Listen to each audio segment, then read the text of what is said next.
I never thought dropping out of college would lead me to a federal courtroom, watching my uncle's face drain of color as the prosecutor called my name.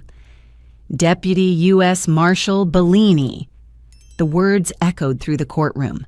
My family sat frozen in the gallery, the same people who'd whispered, "She's just a college dropout," at every gathering for 3 years.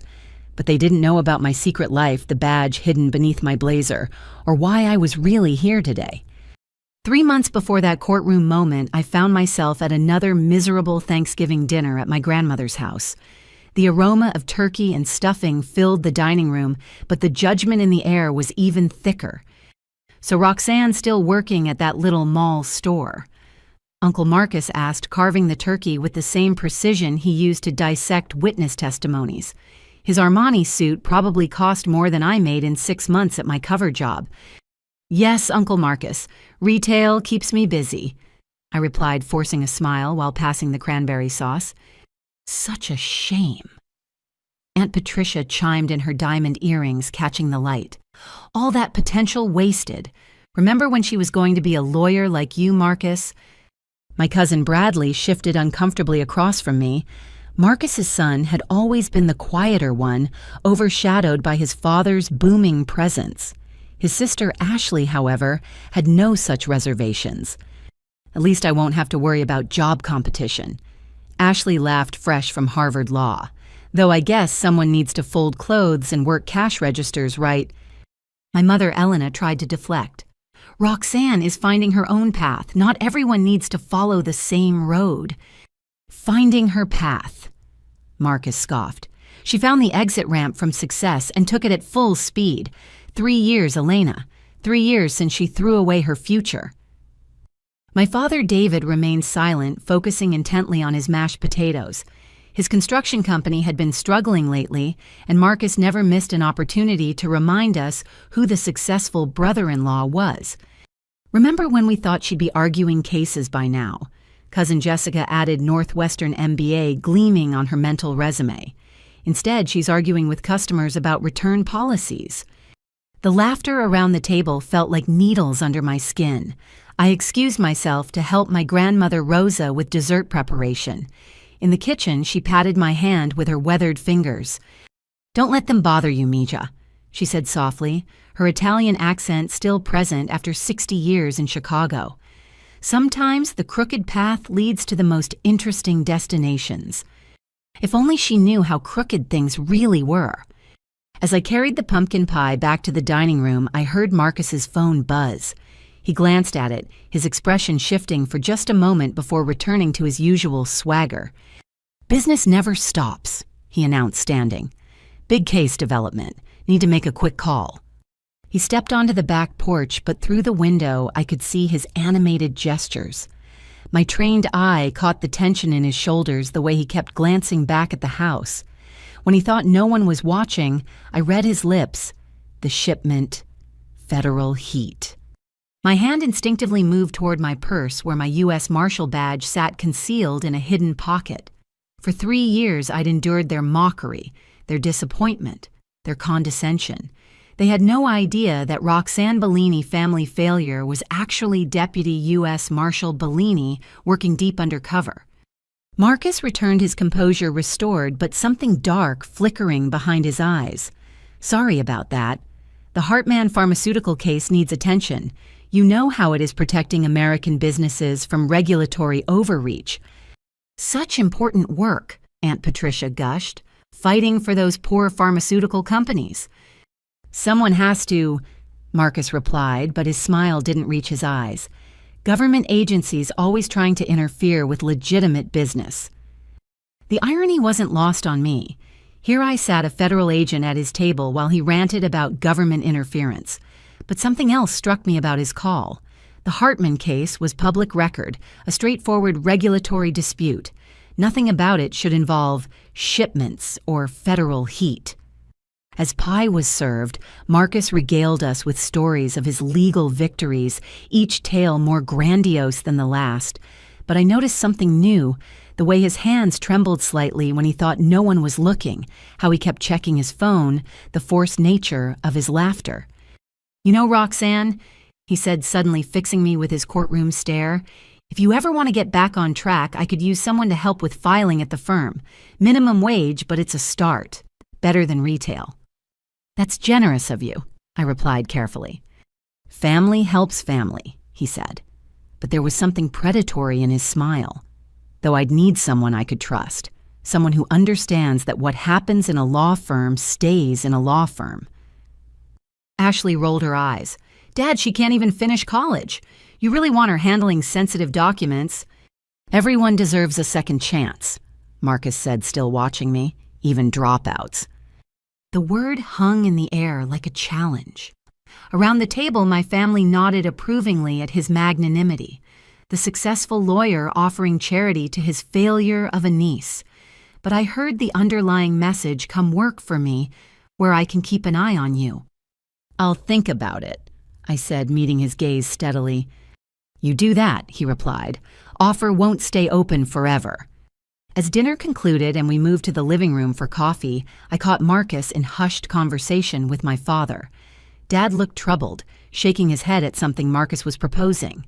Marcus's hand landed heavy on Dad's shoulder, squeezing just a bit too hard to be friendly. "Think about your business, David," I heard Marcus murmur. "Construction's tough these days. My connections could help. All you need to do is store some materials for my client. Perfectly legal. Pharmaceutical supplies for their new facility." My blood ran cold. Whatever Marcus was involved in, he was trying to pull my father into it. Dad, desperate to save his struggling company, looked tempted. He glanced at my mother, at me weighing his options.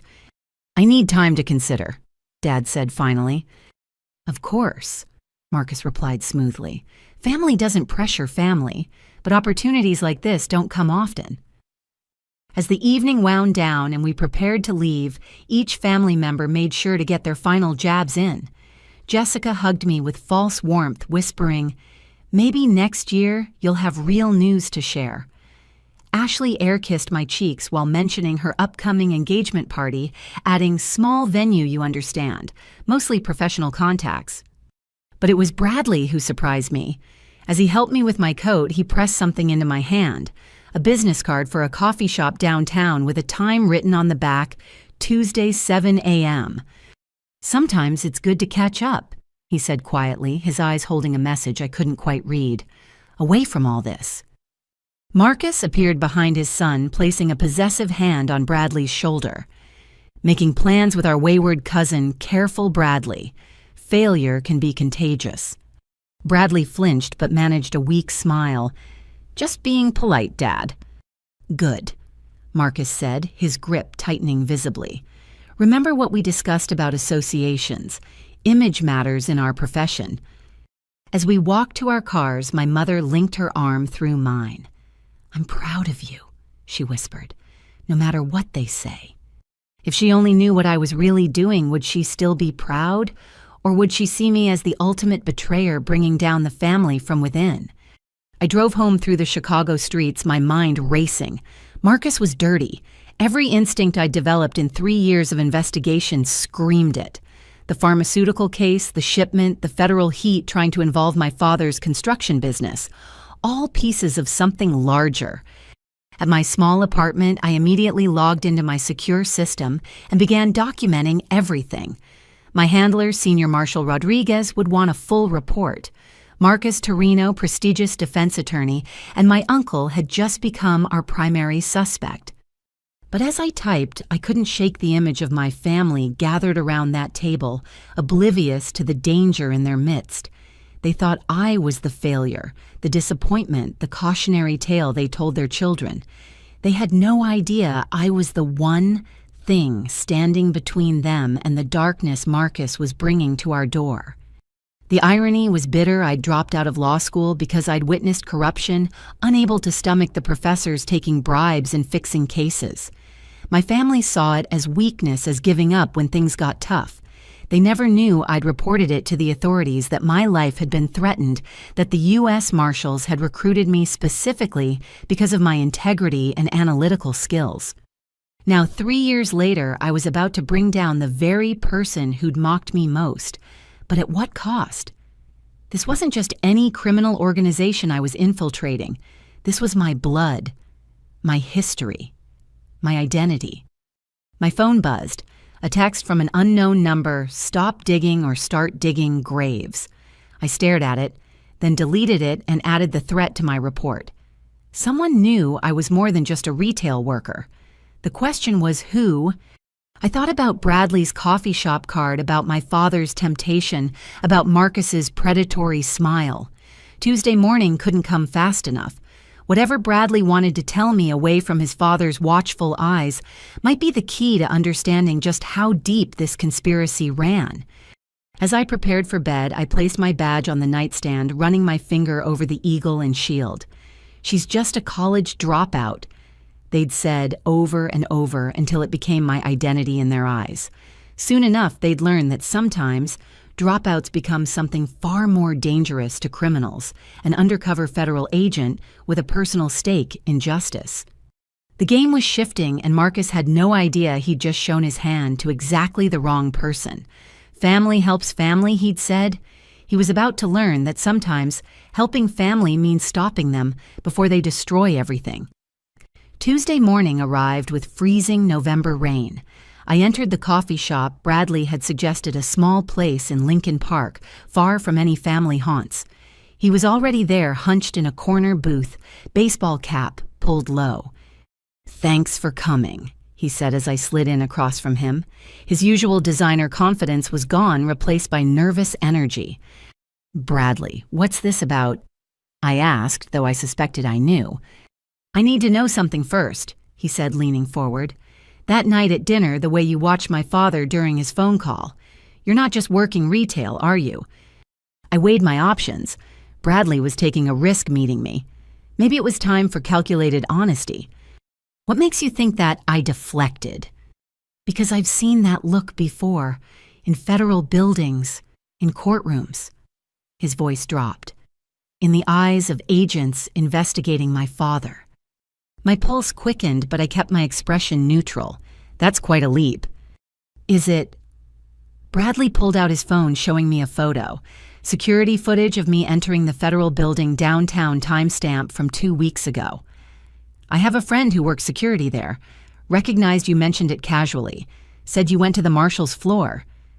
The coffee shop suddenly felt very small. If Bradley knew, who else might?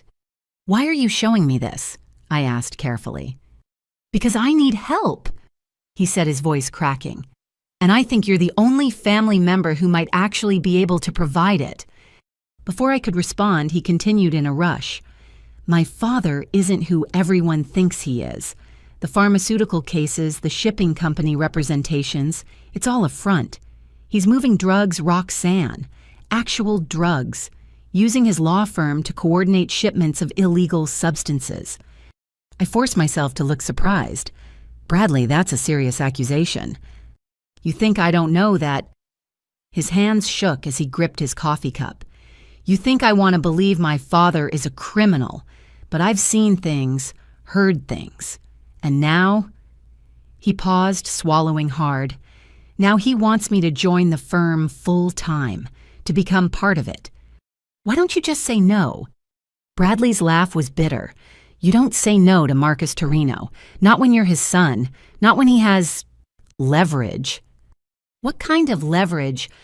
He looked around the coffee shop, then back at me. "I'm gay, Roxanne. Have been my whole life. And somehow my father found out. He's made it clear that if I don't join his practice, if I don't follow his path, everyone will know. And not just that I'm gay, but the kind of twisted story he'll spin about it."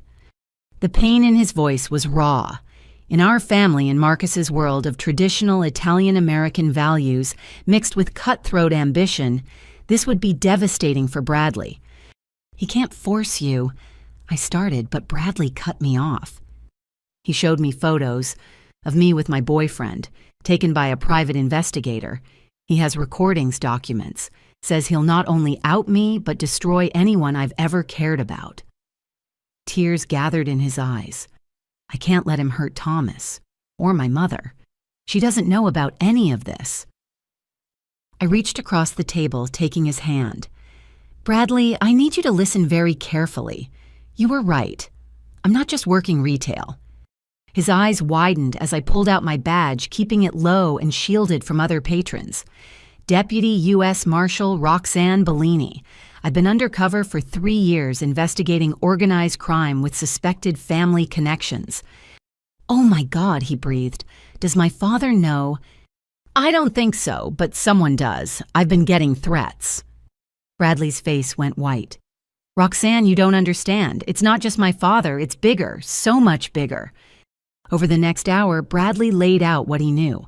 Marcus wasn't just defending pharmaceutical companies, he was using his connections to create a pipeline for illegal drugs, fentanyl primarily hidden in legitimate pharmaceutical shipments.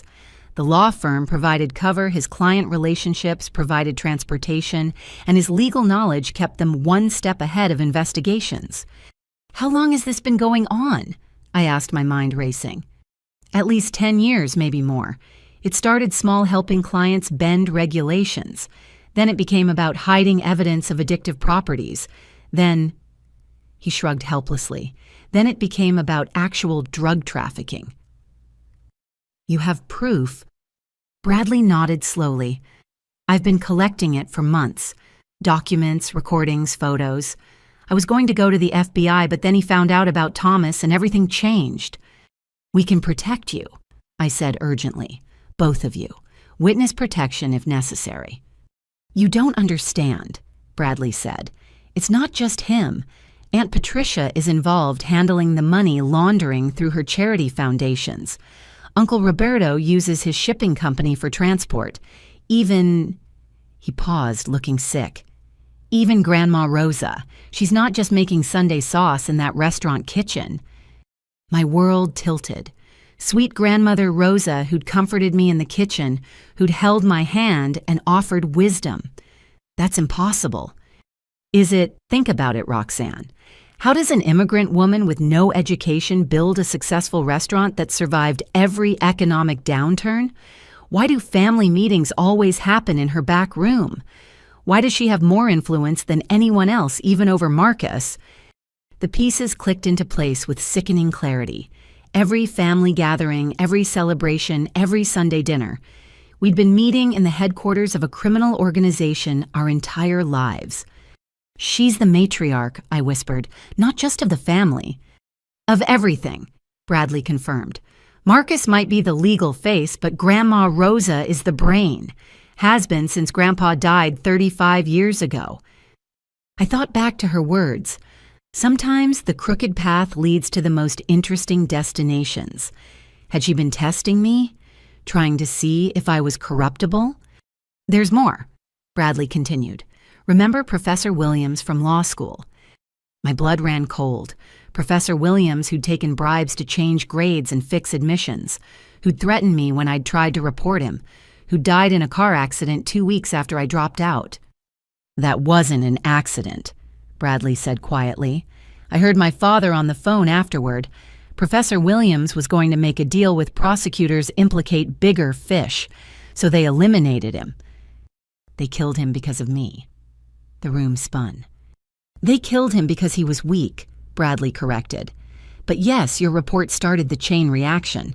Father was furious when you dropped out. Said you were supposed to be groomed for the family business that Grandma had plans for you. Your integrity ruined everything. I felt sick. For 3 years, I'd carried guilt about Professor Williams, wondering if my report had somehow led to his death. Now I knew it had just not in the way I'd imagined. Why are you telling me all this? I asked. Because I can't become him, Bradley said fiercely. I won't. I've watched him destroy people, families' lives, all while playing the successful lawyer, the family man. I won't let him destroy Thomas or me. The evidence you've collected, where is it? Safe, multiple locations, digital backups. He pulled out a flash drive. This is a sample, enough to start. But Roxanne, if we do this, if I help you, it has to be done right, airtight. Because if they suspect anything, they'll kill us both, I finished. If we're lucky. You don't know what they do to traitors, what Grandma Rosa considers appropriate for family who betrays family. I took the flash drive feeling its weight despite its tiny size. We'll need to move carefully, build the case methodically. Can you keep playing along for now? I have to. Father expects me to start at the firm next month. If I refuse or delay, he'll get suspicious. Then we have a timeline. Bradley, I promise you we'll get through this. You and Thomas will be safe. He laughed bitterly. Safe, we're about to take down the Torrino crime family. Our family. Safety is relative. As we prepared to leave, going separately to avoid suspicion, Bradley grabbed my arm. There's one more thing. Your father's construction company. They're already using it. What? Last month. 3 shipments of building materials that went to a warehouse Dad controls. Your father doesn't know what was really in those crates, but if this goes down, he'll be implicated unless we can prove his innocence. Rage flooded through me. They were setting up my father, the one truly good person in this mess, as a potential fall guy. Marcus had sat at our Thanksgiving table, offering help while already using Dad's company for drug smuggling. We'll protect him, I said firmly, whatever it takes. Bradley nodded, then surprised me by pulling me into a fierce hug. I'm glad it's you, he whispered. If anyone can stop them, it's the family disappointment they never saw coming. I left the coffee shop first, taking a circuitous route back to my apartment. The flash drive felt like it was burning a hole in my pocket. 3 years of undercover work, and in one morning my cousin had provided more intel than I'd gathered in all that time. At my apartment, I immediately contacted Rodriguez through our secure channel. We need to meet. The situation has escalated dramatically. 2 hours later, in a secure federal facility, I laid out everything Bradley had revealed. Rodriguez, normally unflappable, looked stunned. Your entire family? He asked. Not all, I corrected. My parents are clean. Bradley's turning state's evidence, but the core family structure is compromised. This changes everything, Rodriguez said, studying the initial data from Bradley's flash drive. We're not looking at a simple drug trafficking case. This is a multi-generational organized crime family operating under everyone's noses. With a sweet grandmother as the godmother, I added bitterly. We'll need to bring in DEA, FBI, possibly ATF if there are weapons involved. Rodriguez continued already planning. This is going to be a joint task force operation. Sir, my father's company. We'll ensure he's protected, Rodriguez assured me. If he's been unwittingly used, we'll make that clear. But Roxanne, you understand what this means? You'll be testifying against your own family. Your grandmother, uncle, aunts, cousins. This will destroy the Torrino name. The Torrinos destroyed themselves, I said firmly, the moment they chose crime over legitimate success. Rodriguez studied me.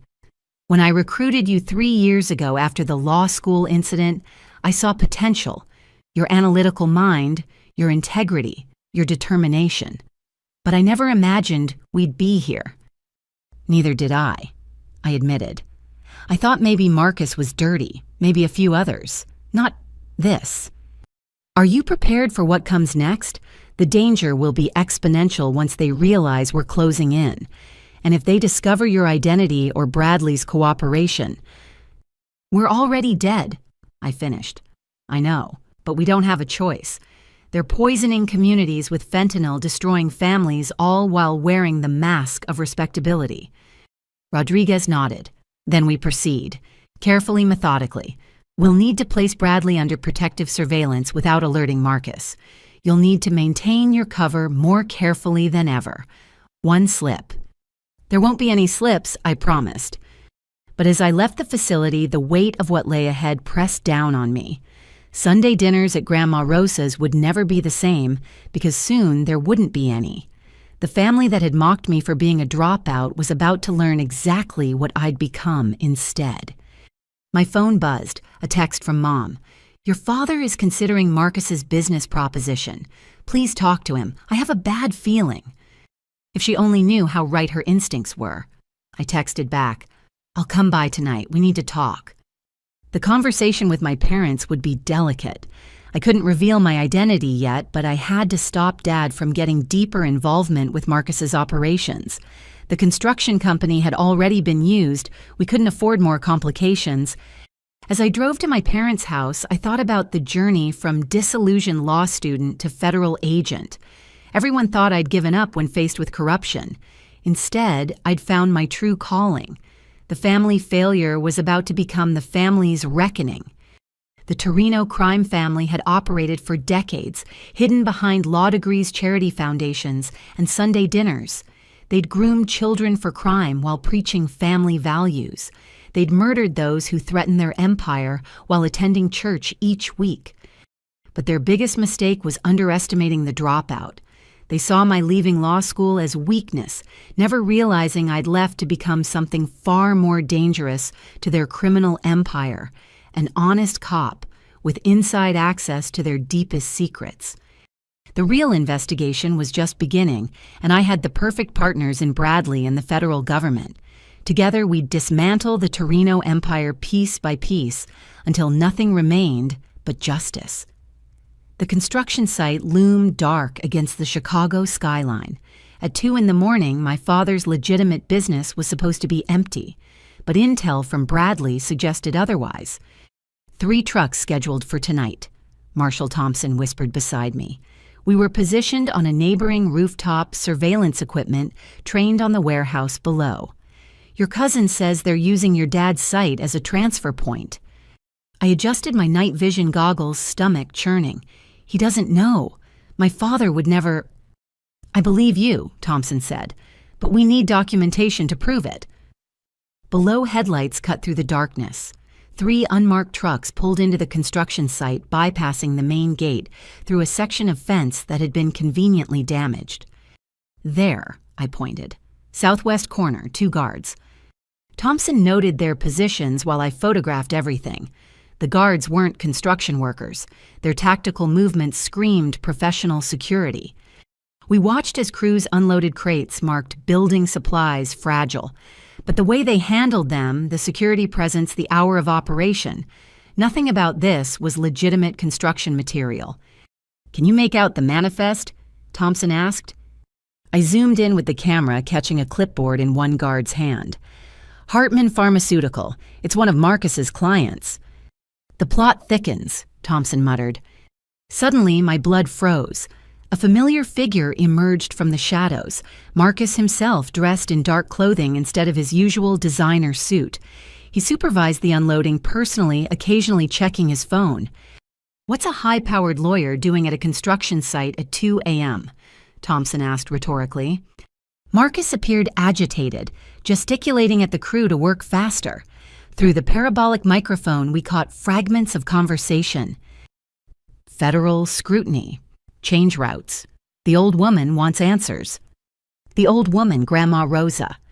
One of the guards suddenly looked up, scanning the surrounding buildings. Thompson and I ducked, hearts pounding. Had we been spotted? After 30 agonizing seconds, I risked another look. The guard had returned to his position, but Marcus was now on his phone, pacing. Tell her it's under control. The construction company is perfect cover. David doesn't suspect anything. Hearing my father's name in Marcus's mouth made my skin crawl. They were using his life's work, his reputation, as a shield for their crimes. The transfer took 45 minutes. Crates from the pharmaceutical trucks were loaded into construction vehicles, hidden among legitimate supplies. By the time they were done, anyone checking would see only a construction company's normal inventory.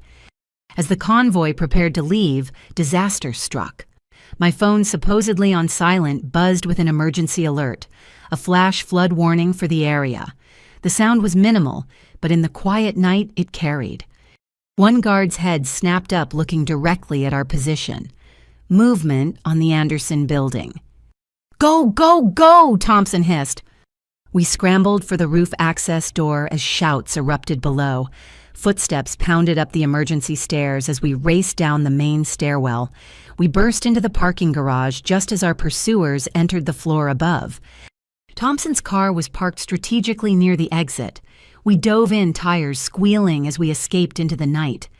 In the rearview mirror, I saw armed men emerging from the building, but we were already turning the corner. That was too close, Thompson said, hands steady on the wheel despite the adrenaline.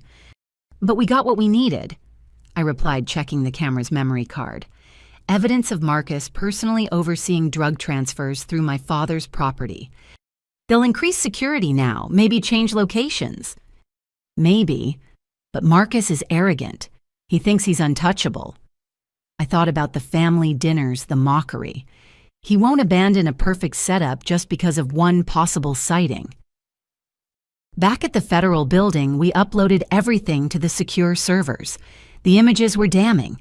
Marcus Torrino, defense attorney to pharmaceutical companies, personally supervising midnight drug transfers. Rodriguez reviewed the footage with grim satisfaction. This connects him directly. No more hiding behind legal privilege. We need to warn my father, I said urgently. If they're setting him up as a fall guy... Not yet, Rodriguez cautioned. One word to your father and his reaction could tip off Marcus. We need more evidence first. Need to map the entire network. I understood the logic, but hated it. Every day my father remained ignorant was another day his company accumulated liability. The next evening, I attended Ashley's engagement party, a small affair with 200 guests at the Drake Hotel. I played my role perfectly, the underdressed cousin in discount clothing, uncomfortable among the elite. Roxanne, Ashley air-kissed me with practiced insincerity. So glad you could make it. I know the ticket price was steep, but family is family. I'd paid the $500 suggested donation without blinking. The Marshal Service had a fund for operational expenses, but I let Ashley think I'd scraped together pennies. Your ring is beautiful, I offered, noting the massive diamond that probably cost more than most people's houses. 3 carats, she preened. James is a partner at Goldman Sachs. We like to do things properly. As she fluttered away to greet more important guests, I circulated playing the awkward relative while actually mapping the room. Marcus held court near the bar, Judge Harrison and Commissioner Davies, hanging on his every word. Both men Bradley had identified as being on the Torrino payroll. I slipped toward the coat check, pretending to look for the bathroom. The attendant was busy with new arrivals, giving me seconds to plant listening devices in strategic coats. Marcus's cashmere overcoat, Patricia's fur stole Roberto's leather jacket. Lost, a voice asked behind me. I turned to find Bradley looking miserable in his tuxedo. Just trying to find the ladies' room. This way, he said loudly, then whispered, Dad's planning something big. All the key players are here tonight. He guided me past the bathrooms to a service corridor. In an hour, they're having a family meeting in the presidential suite. Grandma's orders. Can you get in? I have to. I'm being officially brought into the business tonight. His face was pale. Dad says it's time I learned the real family trade. Bradley, that's perfect.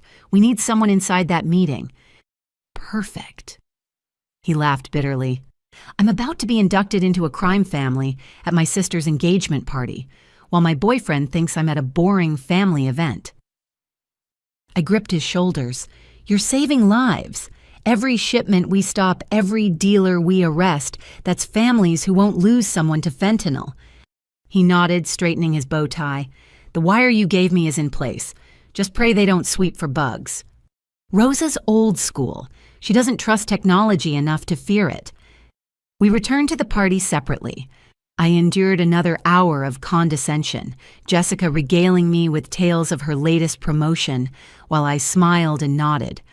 All the while, I watched the key players begin to drift away. Marcus, Patricia, Roberto, and a dozen others I now recognized as middle management in the Torrino organization. At precisely 9 p.m., my phone buzzed. Bradley's wire was live. Through my earpiece, I heard chairs scraping glasses clinking. Then Rosa's voice, stronger than her grandmother persona would suggest. We have a problem, she began without preamble. Someone was watching the construction site last night. Marcus's voice, probably kids or homeless people, Mama.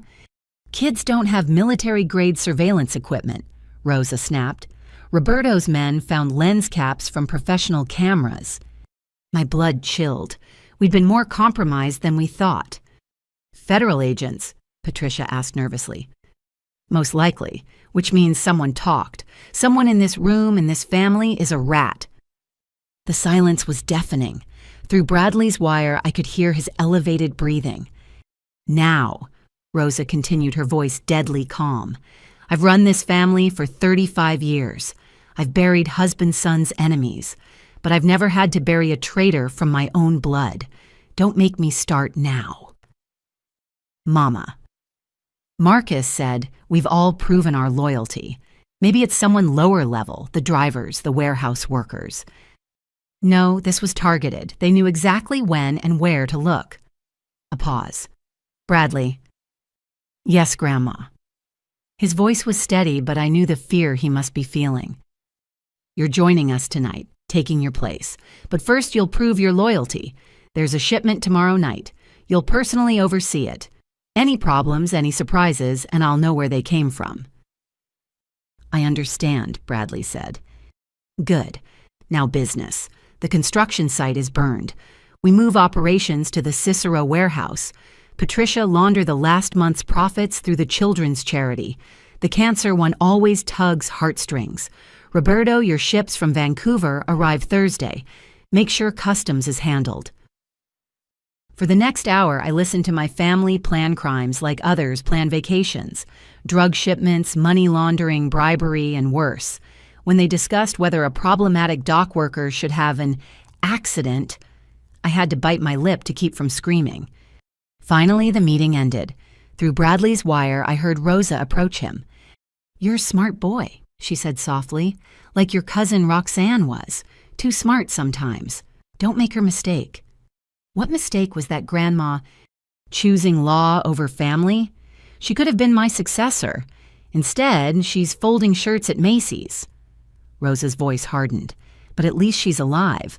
If she'd gone to the authorities about that professor, if she'd pushed harder, well, accidents happen, even to family. The threat was clear. They'd killed Professor Williams partly as a warning to me. Stay quiet, stay away, stay alive. I choose family, Bradley said firmly. Always. Good boy. Now go back to your sister's party. Smile, dance, be normal. Tomorrow you begin real life. The wire went dead as Bradley removed it in a bathroom stall, flushing it as instructed. I remained at the party another hour playing my role, even as rage and fear battled inside me. As I prepared to leave, Marcus cornered me by the elevator. Roxanne, good to see you making an effort tonight. It's Ashley's big day, I managed. Indeed, family milestones matter. He studied me with those predator eyes. I heard you visited your father's construction site last week. Nostalgic, My heart hammered, but I forced a laugh. Just dropping off lunch. Dad works too hard. Yes, he does. Tell me, have you noticed anyone unusual around the sites? We've had some security concerns. Unusual? I played dumb. Like what? Oh, people taking pictures, asking questions. Industrial espionage is real in construction. His smile was sharp. If you see anything, family should tell family, right? Of course, Uncle Marcus. Good girl. Oh, and that job offer stands. I could use someone with your attention to detail. The elevator arrived, saving me from responding. As the doors closed, I saw him watching me, calculation in his eyes. Did he suspect, or was he just naturally paranoid? Outside, Chicago's wind cut through my thin coat. I walked several blocks before hailing a taxi, then switched to the L, then walked again. Basic counter-surveillance, but necessary now. At my apartment, I found Marshal Thompson waiting. Bradley's wire picked up everything. We have enough for warrants. Not yet, I said. They're moving operations tomorrow. If we hit them now, we only get part of the network. But if Bradley can document the new warehouse, you're asking him to go deeper, the danger. I know. I slumped on my couch, exhausted. But we need the whole organization, every player, every route, every connection. Otherwise, they'll just rebuild. Thompson nodded reluctantly. Rodriguez wants you to know we've put extra protection on your parents. Discreet surveillance. Just in case. They threaten me tonight. Indirectly, but the message was clear. They killed Williams partially as a warning to me. All the more reason to end this quickly. After Thompson left, I sat in my dark apartment processing everything. My family, my blood, was a cancer on this city. They pushed poison while preaching family values. They corrupted officials while attending charity galas. They threatened death while serving Sunday dinner. My phone buzzed. Bradley survived. They bought it. Tomorrow's shipment is huge. 50 million street value. Can't do this much longer. I typed back, "One more day, then we end this. Stay strong." But even as I sent it, I wondered if we'd all survive what was coming. The Torrino crime family had lasted 3 generations by eliminating threats ruthlessly. Now their greatest threat was inside, wearing their blood, carrying their name. The family disappointment was about to become their destruction. But first we had to survive tomorrow night. The abandoned Peterson Industrial Complex sprawled across 30 acres of Chicago's southeast side. At 1 a.m., I crouched in the shadows of a rusted shipping container, watching my father's construction trucks roll through the gate. My heart ached seeing Bellini Construction, building Chicago's future, painted on their sides now twisted into service for the family's crimes. Marshal Thompson's voice crackled through my earpiece. "Perimeter team in position. Bradley's wire is live."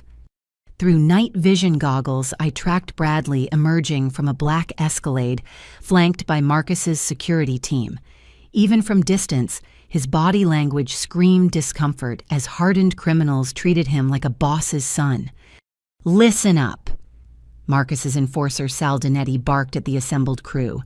"Mr. Torrino's son is running point tonight. You show him the same respect you show his father." I switched to thermal imaging, counting bodies. 23 criminals, not including Bradley. Armed guards at every entrance rooftop, sentries, even boats patrolling the adjacent river. This wasn't just security, it was an army. Federal teams standing by Rodriguez's voice joined the channel. "Remember Bellini. We're gathering intelligence only, no heroics." Easy for him to say. He wasn't watching his family's legacy being perverted into a drug empire. Through Bradley's wire, I heard him trying to project authority.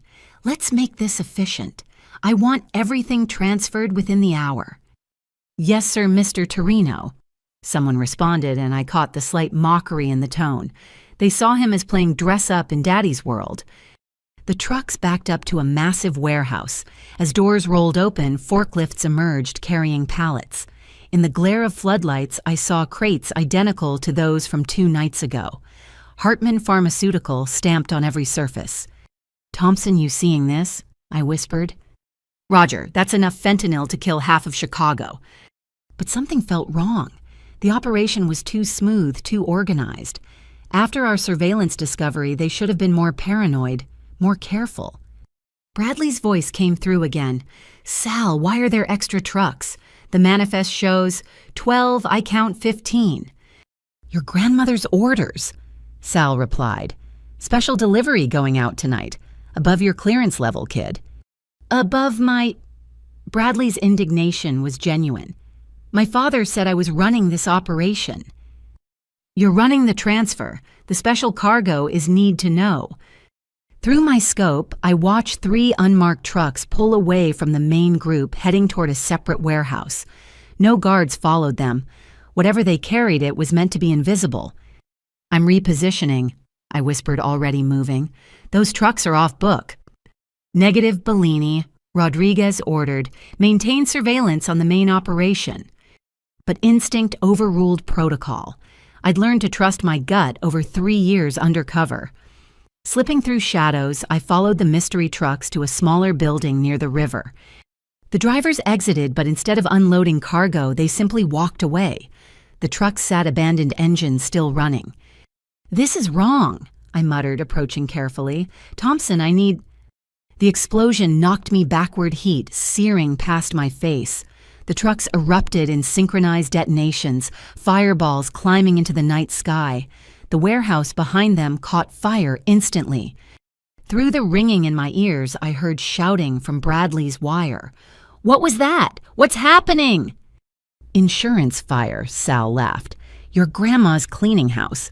Feds sniff around, they find nothing but ash. My vision cleared to reveal a hellscape. The burning warehouse contained something accelerant. The flames spread with unnatural speed, but movement inside caught my eye. Someone was trapped. Rodriguez, there's a person in that building. I reported, already running. Stand down, fire department is en route. But I saw the figure collapse near a window. No time. I wrapped my jacket around my face and kicked in a side door. Smoke billowed out, thick and toxic. Dropping low, I crawled toward where I'd seen movement. The heat was overwhelming. Debris rained from the ceiling as support beams groaned. Through the smoke, I found him. A security guard probably hired to watch the building without knowing its purpose. Unconscious, bleeding from a head wound. I dragged him toward the door muscles, screaming. A beam crashed behind us, showering sparks. The exit seemed miles away. My lungs burned, vision tunneling. Then hands grabbed us both, Thompson ignoring protocol to pull us to safety. We collapsed on muddy ground 50 feet from the inferno, gasping clean air. You idiotic, heroic fool! Thompson coughed even as he checked the guard's pulse. He's alive! Sirens wailed in the distance. Back at the main warehouse, chaos reigned. Through Bradley's wire, we heard Marcus screaming at Sal. You were supposed to wait for my signal. My son was almost in the blast radius. Your mother's orders supersede yours, Sal replied coldly. Maybe keep baby boy away from real work. I'll handle my mother. You just cost us a clean operation. But Rosa's voice cut through, transmitted from speakerphone. Marcus, shut up. The warehouse was always meant to burn. Federal eyes were on it since 2 nights ago. My blood chilled. She'd known about our surveillance. Then why run the transfer? Marcus demanded. To see who would show up, to test loyalty, to send a message. Her voice hardened. Someone leaked our location. Someone in the family. The fire destroys evidence, but more importantly, it tells the rat we know they exist. You think it's someone here tonight? I think, Rosa said slowly, that it's convenient how Bradley pushed to be part of operations just as federal scrutiny increased, how my brilliant granddaughter dropped out of law school right before she could have been useful, how David's construction company became our perfect cover, almost like someone suggested it knowing it would protect him. The pieces were clicking together in her mind, forming a picture dangerously close to the truth. You're suggesting Roxanne? Marcus laughed. She's pathetic, works retail, can barely afford rent.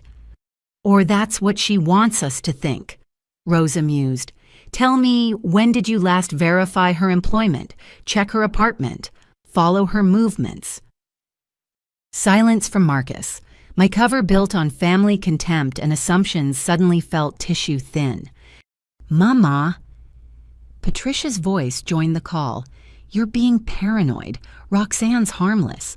I saw her at Ashley's party, awkward as always. Harmless people don't survive what she survived, Rosa said. Professor Williams was going to kill her for reporting him, yet she walks away unscathed, drops out and disappears into minimum wage work. No ambition, no anger, no attempt at revenge. She was unraveling 3 years of careful construction with grandmother's intuition and a criminal's paranoia. What do you want us to do? Marcus asked. Bring her to me tomorrow, family dinner. Tell her it's important that I'm ill. Play on her emotions. And if she refuses, then we have our answer. Bradley, you still there? Yes, Grandma. Bradley managed voice steady despite everything. You did well tonight. Asking the right questions, showing backbone. Your father could learn from you. Thank you, Grandma. Come see me tomorrow before dinner. We'll discuss your future in the organization. The call ended. Through Bradley's wire, I heard him excuse himself to the bathroom where he promptly vomited. Did you hear all that? He whispered to the wire. Thompson and I were already moving, supporting the injured guard toward arriving paramedics. Fire crews battled the inferno, while police established a perimeter. In the chaos, we melted away. "Your cover's blown," Rodriguez said bluntly once we reached the federal building. "Rosa's suspicious enough to test you. You can't go to that dinner."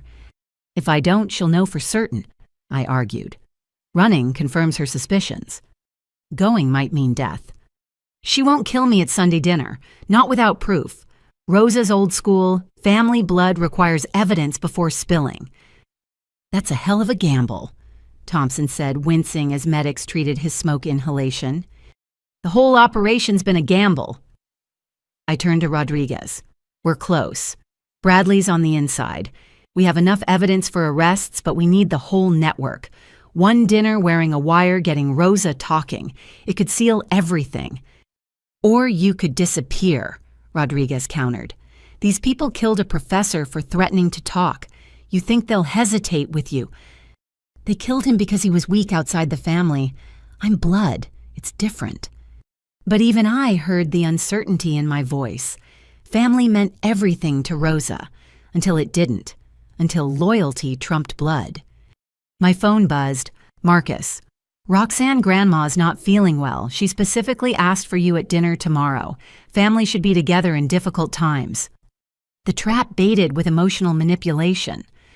I typed back, "Of course. What time?" 3 p.m. Don't be late." Rodriguez sighed. "If you're doing this, we need contingencies. Full surveillance team. SWAT on standby. The moment anything goes sideways." "You move in," I agreed. "But carefully. My parents will be there. Innocent family members who still don't know the truth." "Speaking of which," Thompson interjected, "we need to brief your father soon. His company's been used in multiple felonies. Even unaware, he needs legal protection." "After tomorrow," I said. "Either we'll have Rosa admitting everything on tape, or, well, it won't matter what my father knows." The rest of the night blurred together. Equipment checks, wire tests, strategy sessions. Bradley reported in confirming he'd survived the evening, but warning that Sal Donetti was suspicious of him now, too. As dawn broke over Chicago, I stood at my apartment window, possibly for the last time.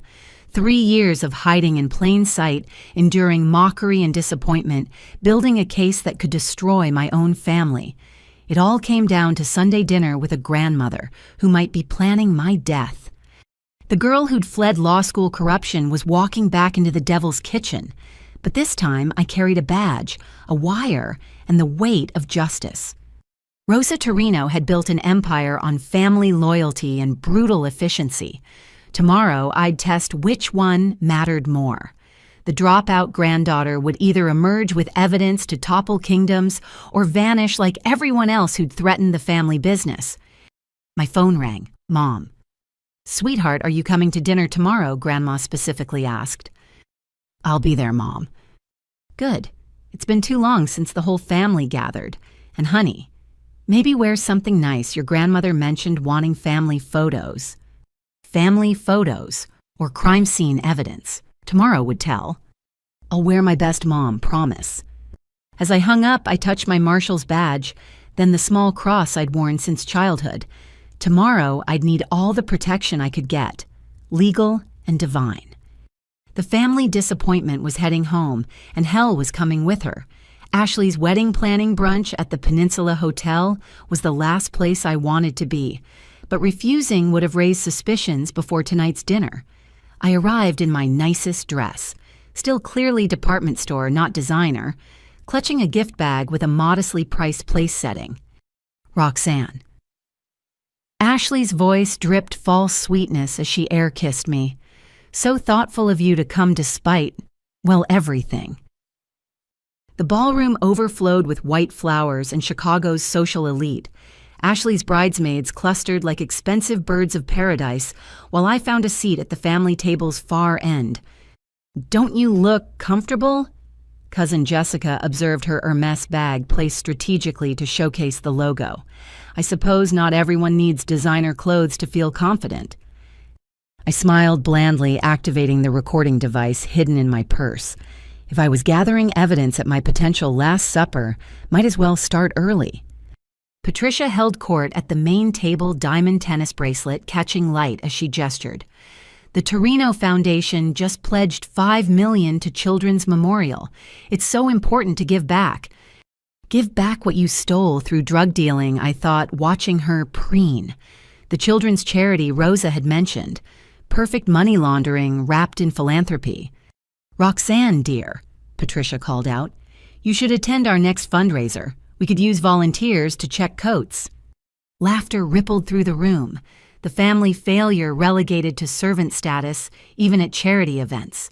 I bobbed my head, gratefully playing my part. But my real focus was on the subtle dynamics.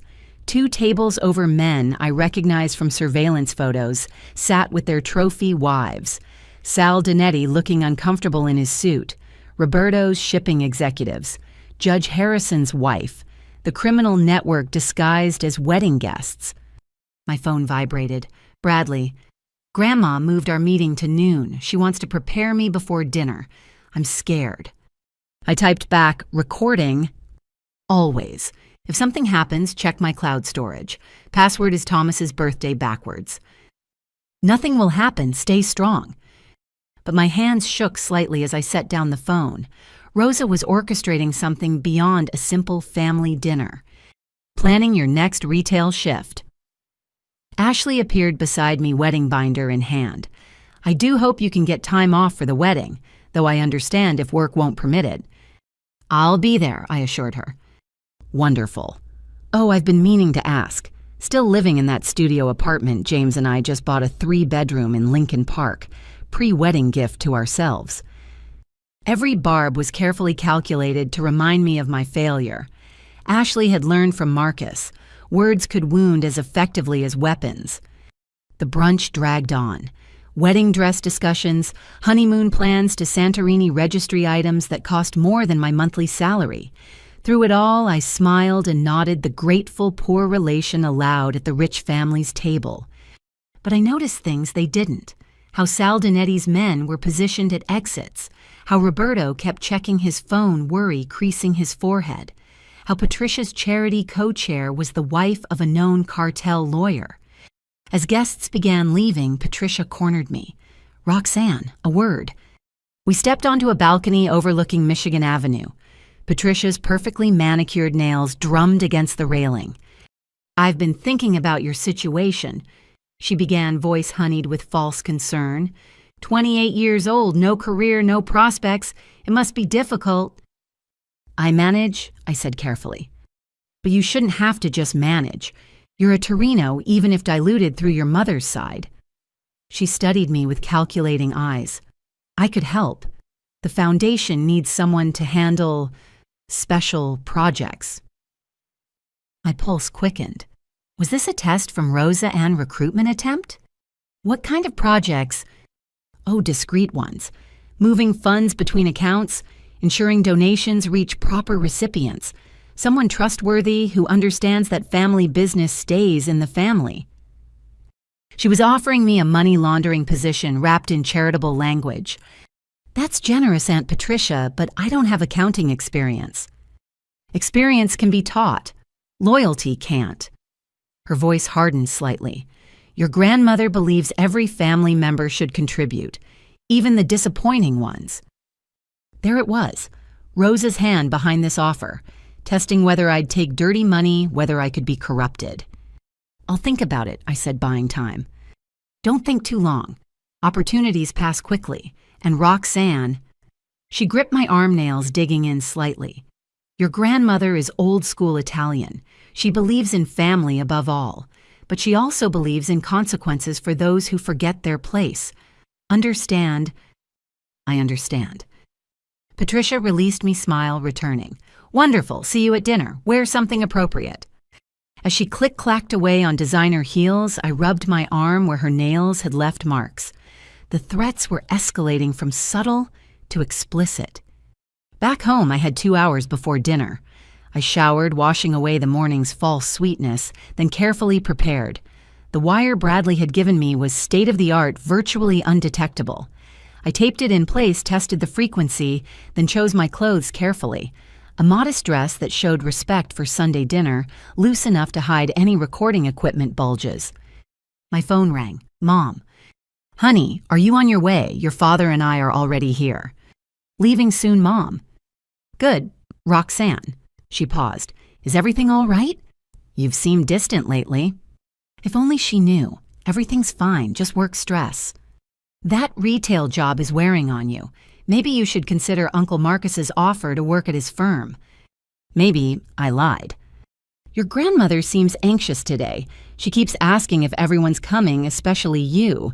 It's sweet how much she cares. Sweet. If Mom knew Rosa's real reason for wanting me there, she'd grab Dad and run. I'll see you soon, Mom. I holstered my service weapon, though it would have to stay in the car. Can't wear a gun to Grandma's Sunday dinner. Instead, I tucked a ceramic knife into my boot. Undetectable by metal detectors if they were that paranoid, but available if things went sideways. The drive to Rosa's restaurant felt like heading to an execution. Every red light offered a chance to turn back, call Rodriguez abort the mission. But Bradley was already there, risking everything. I couldn't abandon him.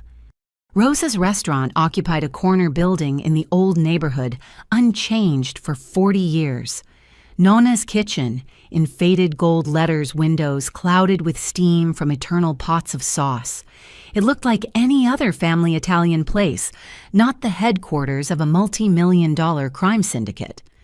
I parked, noting the unusual number of cars. Not just family, extra security.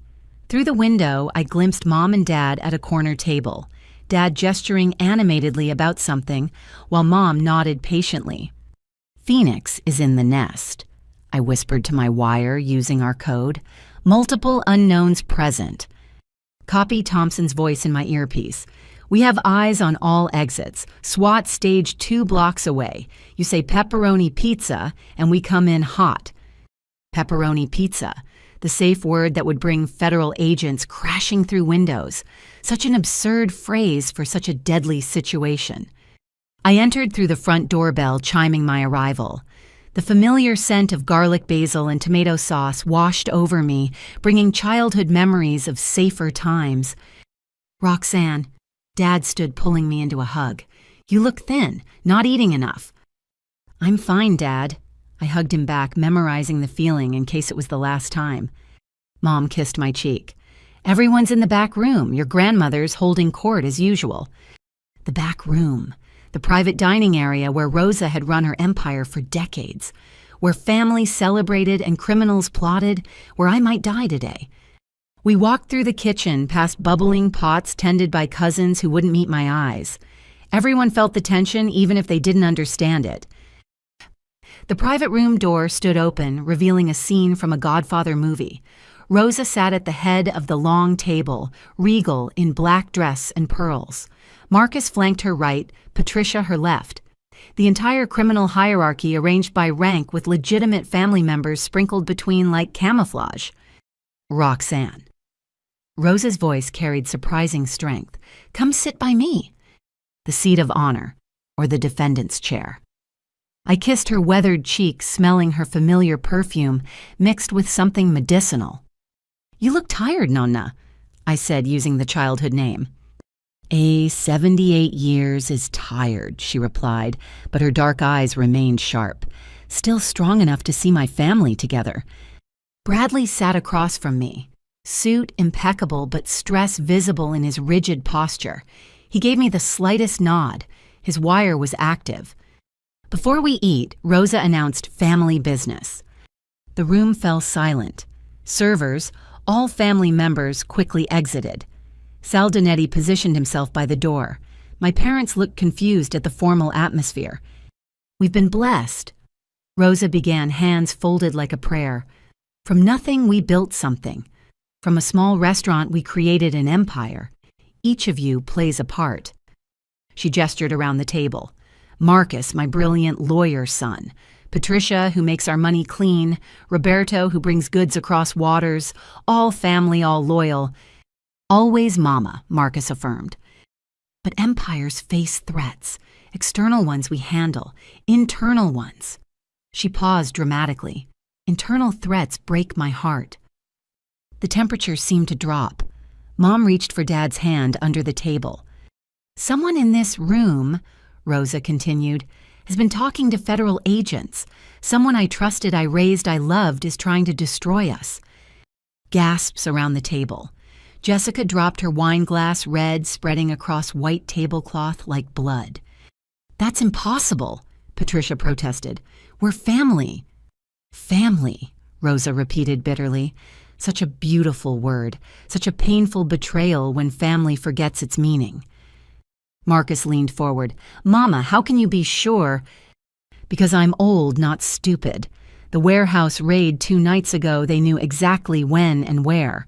The construction site surveillance too precise for outsiders." Her gaze swept the table like a searchlight. Details only family would know. My heart hammered, but I kept my expression confused, concerned. Around me, family members protested their innocence, their loyalty, their shock at such an accusation. "So we'll have a test," Rosa announced. "Everyone here will take an oath, old country style, blood oath of loyalty to this family, to our business, to Omerta. Anyone who refuses or who breaks this oath, well," she smiled coldly. "Let's hope everyone remembers their Torrino." Sal produced an ornate knife, its blade gleaming. A ceramic bowl appeared. This was really happening. A blood oath ceremony in 21st century Chicago. "I'll go first," Marcus declared, rolling up his sleeve. He drew the blade across his palm, letting blood drip into the bowl. "I swear by my blood, by my children's lives, by all I hold sacred, I am loyal to this family and will die before betraying it." One by one, family members followed. Patricia, tears streaming as she swore. Roberto, voice shaking. Cousins, aunts, uncles, all bleeding their loyalty into Rosa's bowl. Bradley's turn. His hand trembled, taking the knife. Our eyes met across the table. If he refused, his cover was blown. If he swore and was discovered, the consequences would be worse. He cut deep blood flowing freely. "I swear by this blood, by my life, by my love for this family. I am loyal and will remain so until death." Rosa nodded approvingly. "Good boy, your father raised you right." The knife passed around the table, coming closer to me. My parents, confused but swept up in the ceremony, had already sworn. Dad's construction company made him part of this, whether he knew it or not. Finally, Sal placed the knife before me. The blade still wet with family blood, the bowl nearly full. Everyone watched, Rosa most intently of all. "Roxanne," she said softly, "my disappointing granddaughter, my failed lawyer, my retail worker, will you swear?" I picked up the knife, its weight heavy with implication. Cut and swear, becoming bound by blood to the criminal empire. Refuse and confirm their suspicions. "I need to say something first," I said, voice steady despite everything. Rosa's eyes narrowed. "Speak." "I know I've been a disappointment. Dropping out, working minimum wage, missing family events because I couldn't afford proper clothes." I let real emotion creep in, the pain of 3 years isolation. But I've never stopped being a Torrino, never stopped loving this family even when it stopped believing in me. Tears came easily. They were mostly genuine. "You want my blood. You've had it since birth. You want my loyalty. You've had it through every insult, every joke, every reminder of my failures." I drew the blade across my palm, cutting deeper than necessary. Pain flared as blood welled up. "I swear by this blood, by the name Torrino, by everything you've all made clear I've failed to achieve. I am exactly who I appear to be. Nothing more, nothing less." I let blood pool in the bowl, holding Rosa's gaze. "Is that enough, Nonna? Or do you need more proof that the family disappointment knows her place?" Silence stretched taut. Then Rosa laughed. Actually laughed. "Brava such fire. There's the granddaughter I remember." She clapped slowly. "You see, Marcus, this one has spine after all." But her eyes remained calculating, and I knew the test wasn't over. The blood oath was just the beginning. "Now," Rosa announced, "we feast. Nothing settles family business like good food." Servers reappeared carrying platters of food. Normal Sunday dinner resumed if normal included bleeding palms and federal agents listening to every word. I bandaged my hand with a napkin, the ceramic knife still pressing against my boot. Roxanne. Rosa said between bites of chicken parmigiana, Patricia mentioned offering you work. You should accept. I'm considering it, I replied carefully. Consider faster. At your age, I had 3 children and was already running numbers for your grandfather. Times change, Nona. Times change, but family doesn't. We take care of our own. She paused meaningfully. And we handle those who threaten us, like that professor of yours. My blood chilled. Professor Williams, I heard he died in a car accident. Accidents happen to people who forget their place. He threatened you, so he had an accident. Simple. She was confessing to murder as casually as discussing weather. Through my wire, federal agents were recording every word. I didn't know. I managed. Of course not. You were young, naive, thought law and justice mattered more than family.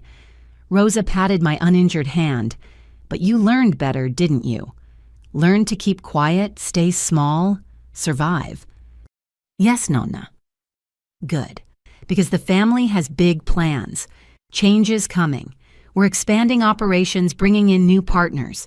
Everyone will benefit, even disappointing granddaughters who know their place. Marcus raised his glass. To the future. Everyone toasted wine mixing with the metallic taste of fear in my mouth. Around me, a criminal empire celebrated its continued existence, while federal agents gathered evidence for its destruction. But Rosa wasn't done testing. As dessert arrived, her famous tiramisu, she made another announcement. One more thing, the rat among us, I know who it is. Forks froze midway to mouths. Bradley went pale. I forced myself to keep eating, though each bite felt like sawdust. It's David. My father's name hit like a physical blow. He looked up confused. Rosa, what are you talking about? Your construction company. So convenient how federal agents knew exactly when we used it. Almost like someone told them. Her voice remained conversational, but Sal's hand moved toward his concealed weapon. I don't understand, Dad stammered. You said you needed storage for pharmaceutical supplies. I had no idea. No idea, Rosa repeated. Yet agents appeared at precisely the right moment. Either you're the world's unluckiest man or you've been talking. Mama, that's ridiculous, Mom interjected, voice sharp with fear. David would never. Wouldn't he? His business struggles, bills mounting. Maybe federal agents offered a deal, money for information, immunity for cooperation. This was beyond testing. Rosa was setting up my father as the fall guy, just as Bradley had warned. If she couldn't find the real rat, she'd create one. No, I said louder than intended. Dad would never betray family. You know him, Nona. 25 years married to your daughter. He's not capable of deception. Everyone's capable when desperate, Rosa countered.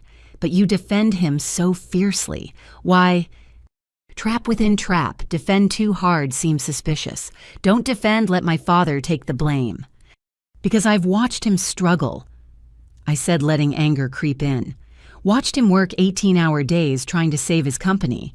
If he knew anything about your business, which clearly he didn't, he'd have asked for help, not gone to feds. Maybe.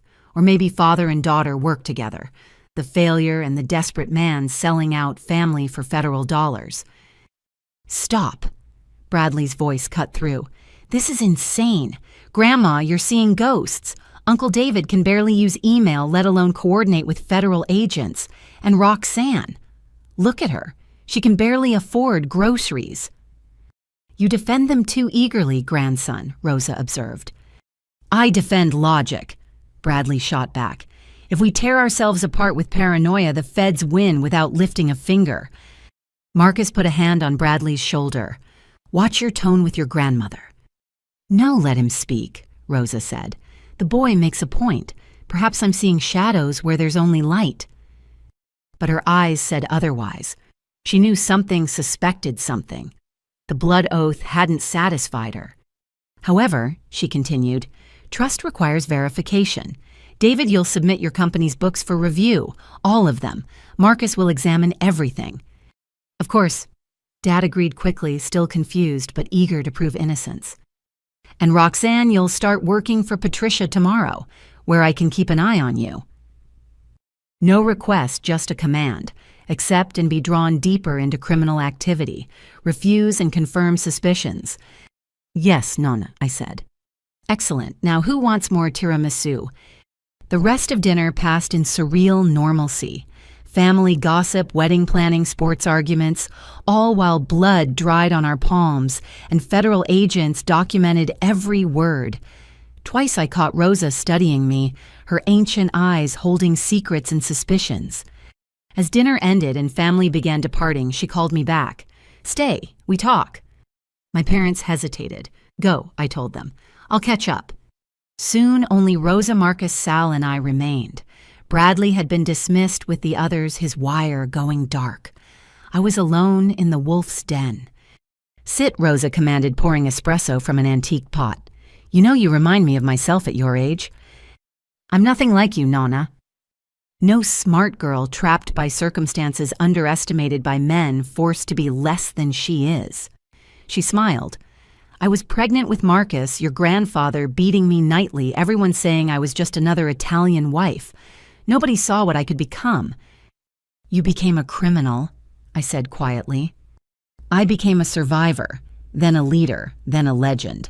She sipped her espresso. You could too if you stopped playing small. Is that what this is, a recruitment? It's a choice. Work for Patricia, prove yourself, rise in the family. Or stay retail worker, stay nothing, stay safe. Her voice hardened.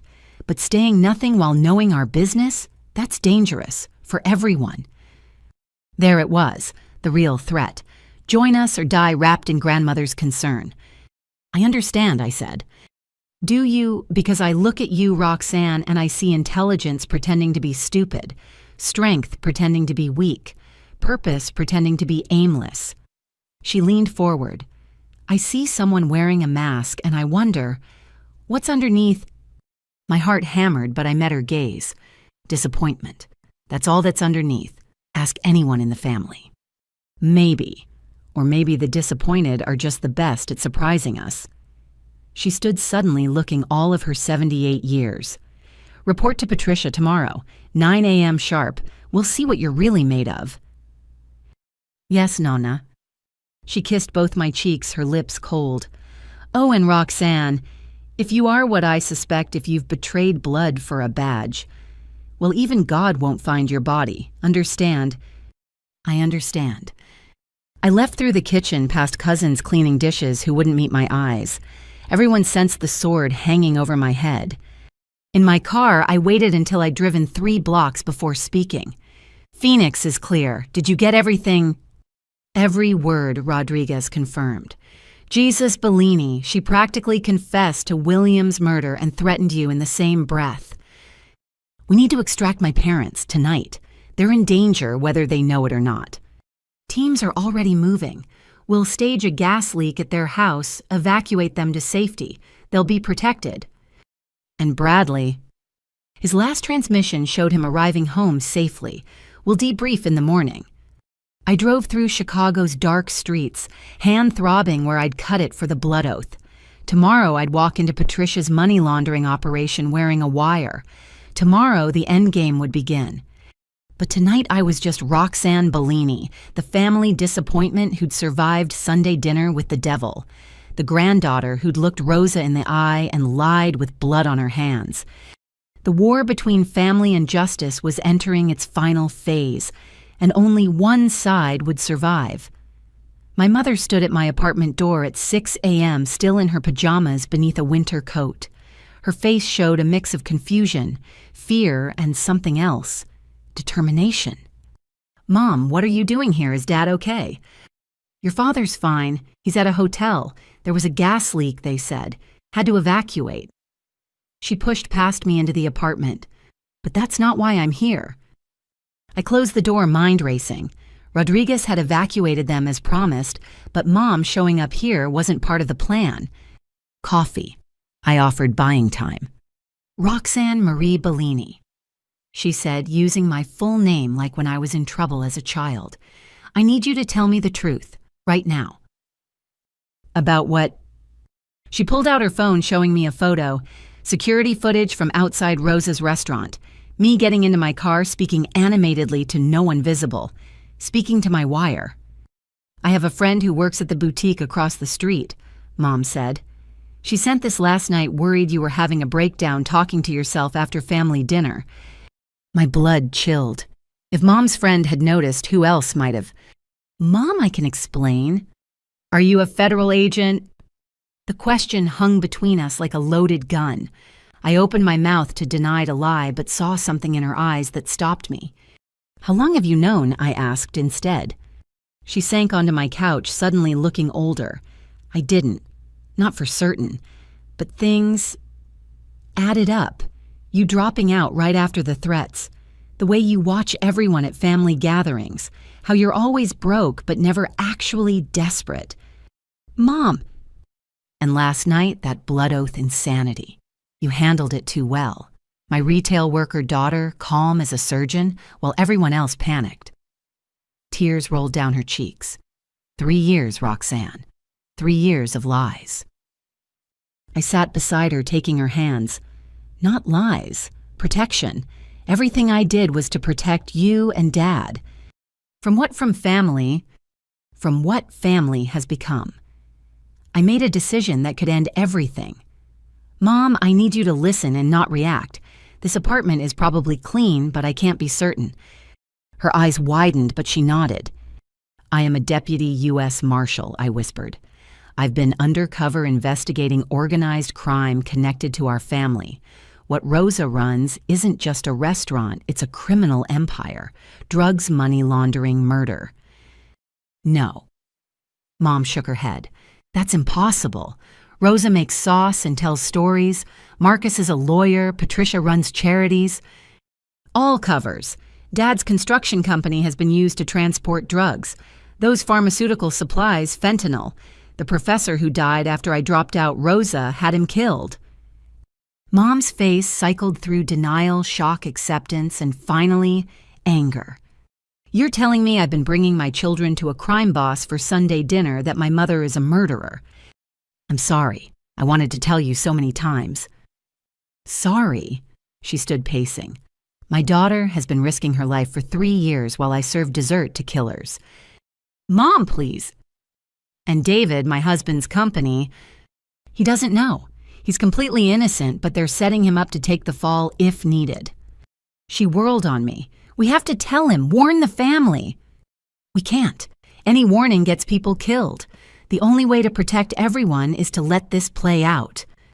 Play out? Her voice rose. Rosa threatened you last night. I'm not stupid, Roxanne. That wasn't grandmother's concern. That was a mob boss marking a target. Which is why we need to be careful. Careful? I've been careful for 30 years. She pulled a thick manila envelope from her coat. You think you're the only one who sees things. She dumped the contents on my coffee table. Photos, documents, receipts, some dating back decades. What is this? Insurance, Mom said grimly. I started collecting after your father and I got married. Little things that didn't add up. Marcus's first house. Too expensive for a young lawyer. Patricia's charity that never seemed to actually help anyone. Roberto's shipping manifests that didn't match customs records. I rifled through the papers, stunned. Mom, this is evidence of money laundering going back to the 90s. I know what it is. I'm not some naive housewife, Roxanne. I'm Rosa's daughter. I learned to watch, to listen, to document. Her voice hardened. I also learned to keep my mouth shut to keep my children safe. Why didn't you ever... What report my mother destroy my family, get us all killed? She laughed bitterly. I chose willful ignorance, kept you and your brother away from the business side. Thought if I played dumb long enough, maybe it would all just go away. But you kept records. Because I'm Rosa's daughter. Always have insurance, she taught me. Never trust completely, not even blood. Mom sat again, suddenly exhausted. When you dropped out, I knew something had happened. The timing with Professor Williams, I suspected but didn't want to believe. So why come here now? Because last night, watching that insane blood ceremony, seeing Rosa threaten you and David, I realized playing dumb won't protect anyone anymore. She gripped my hands. They're going to kill you, baby. Maybe not today, but soon. Rosa's too smart to let suspicion linger.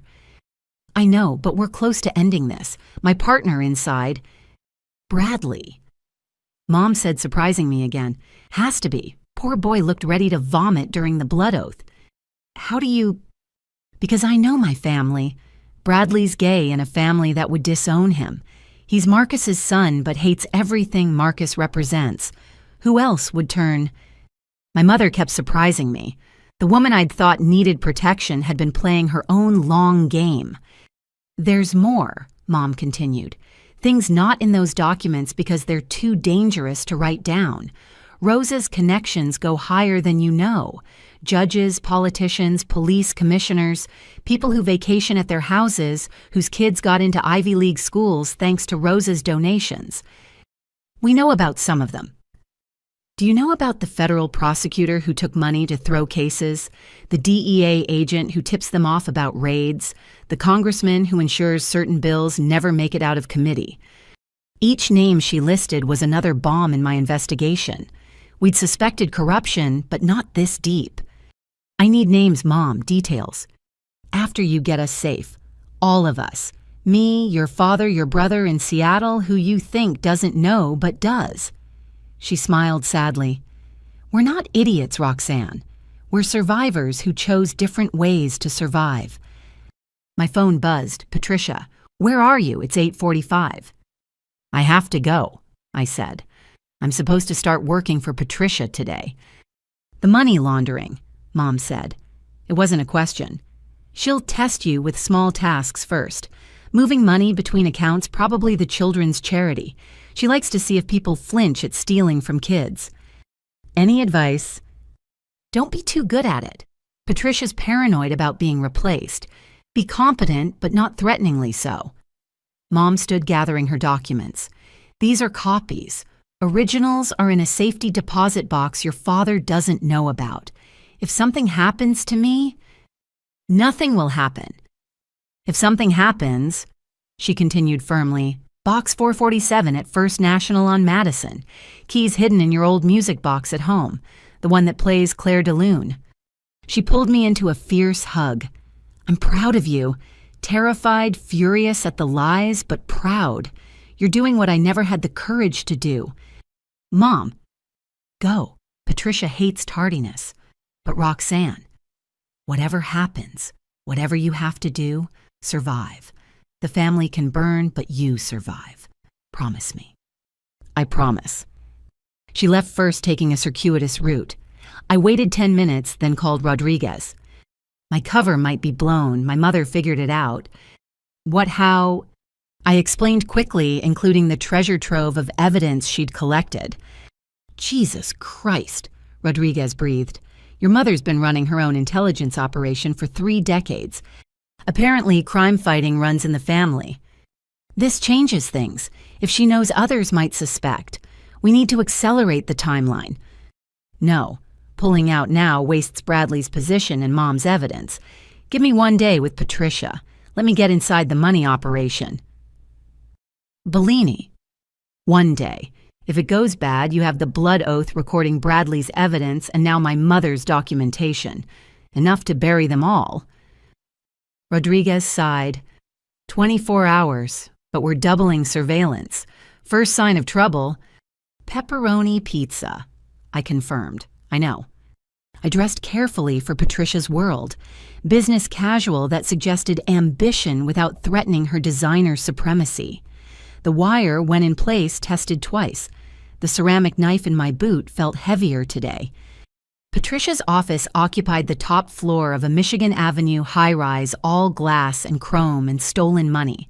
The Torrino Foundation's mission statement dominated one wall, bringing hope to Chicago's children. You're late, Patricia said without looking up from her Mac. Traffic, sorry, Aunt Patricia. In this office, it's Ms. Torrino. Professional boundaries matter. She finally looked at me, taking in my outfit with obvious disdain. Better than retail wear, I suppose. Sit. I took the chair across from her massive desk, noting the exit's windows' potential weapons. Patricia's assistant, a nervous young man named Kevin, brought coffee without being asked. "Let's be clear," Patricia began. "I don't want you here. This is Rosa's idea. But since you're here, you'll be useful or you'll be gone. Understand?" "Yes, Ms. Torrino." "Good. First lesson. Charity is the perfect business. People give money expecting nothing back but feelings. We provide those feelings while keeping the money. Everyone wins." She turned her screen toward me, showing spreadsheets that might as well have been written in blood. Donations and expenditures out, but the math didn't add up. Millions vanished into administrative costs, consulting fees, vendor payments to companies that existed only on paper. "Your job," Patricia continued, "is data entry. Boring, tedious, perfect for someone of your background. But it's important. Every donation must be properly coded, every expense properly categorized." "Coded how?" She smiled like a shark. "Smart question. Donations fall into categories. Clean money from legitimate donors goes to actual charity work, about 10%. Dirty money gets washed through vendor payments, comes back clean. The coding tells us which is which." It was brilliantly simple.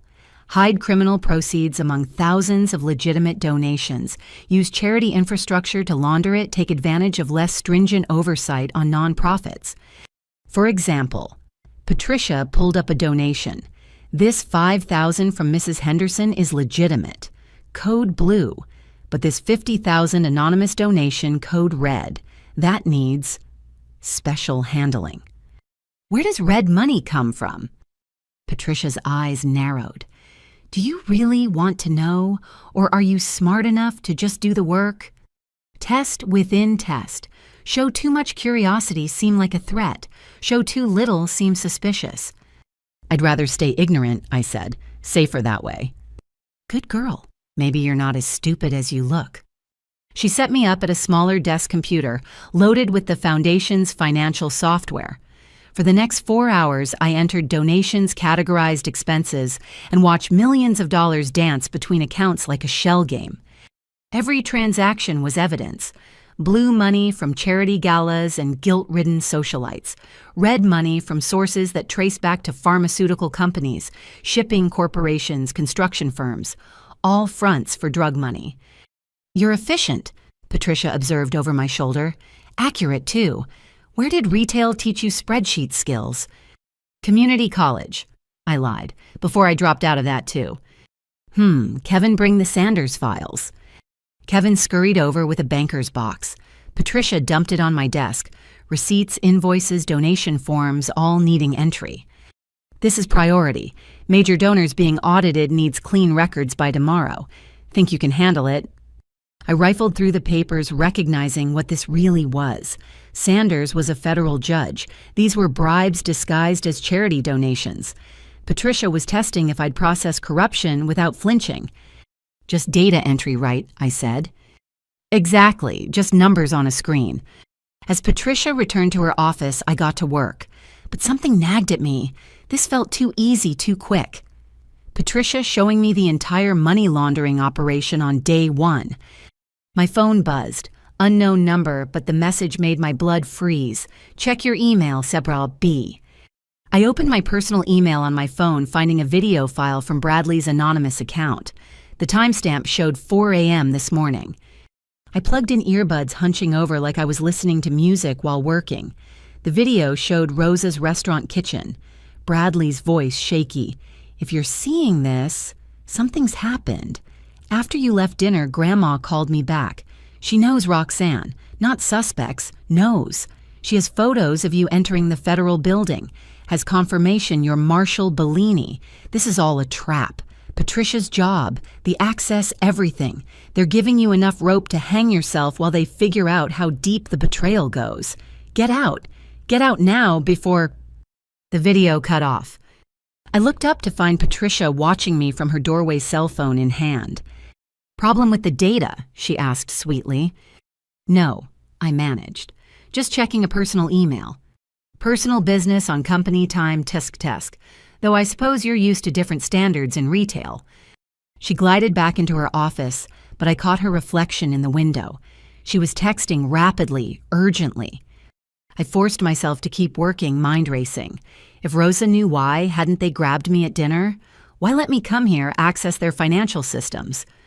The answer came with terrifying clarity. They wanted to know who else was involved. Every transaction I touched, every file I accessed was being monitored. They were mapping my investigation through my actions. My earpiece crackled. Phoenix were reading elevated stress indicators, status. I couldn't respond without blowing cover completely. Instead, I typed a donation entry with specific numbers, 911505, emergency SOS.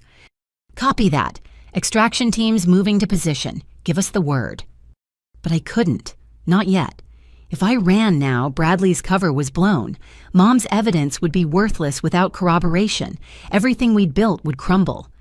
I kept working, playing the oblivious fool while my mind calculated odds. Patricia made occasional comments probing for reactions. Kevin brought more files, each one seeming more damning than the last. Then at 2 p.m., Rosa walked in. She shouldn't have been able to. 78 years old, supposedly ill, but she moved through Patricia's office like she owned it, which she did. Nonna, I said, standing. I didn't expect— Sit, she commanded. Don't let me interrupt your con education. She pulled a chair next to mine close enough that I could smell her perfume mixed with garlic from the restaurant. Her weathered hand covered mine on the mouse. Show me what you're working on. I walked her through the Sanders files, voice steady despite everything. Rosa nodded along, occasionally asking questions that seemed innocent but probed deeper.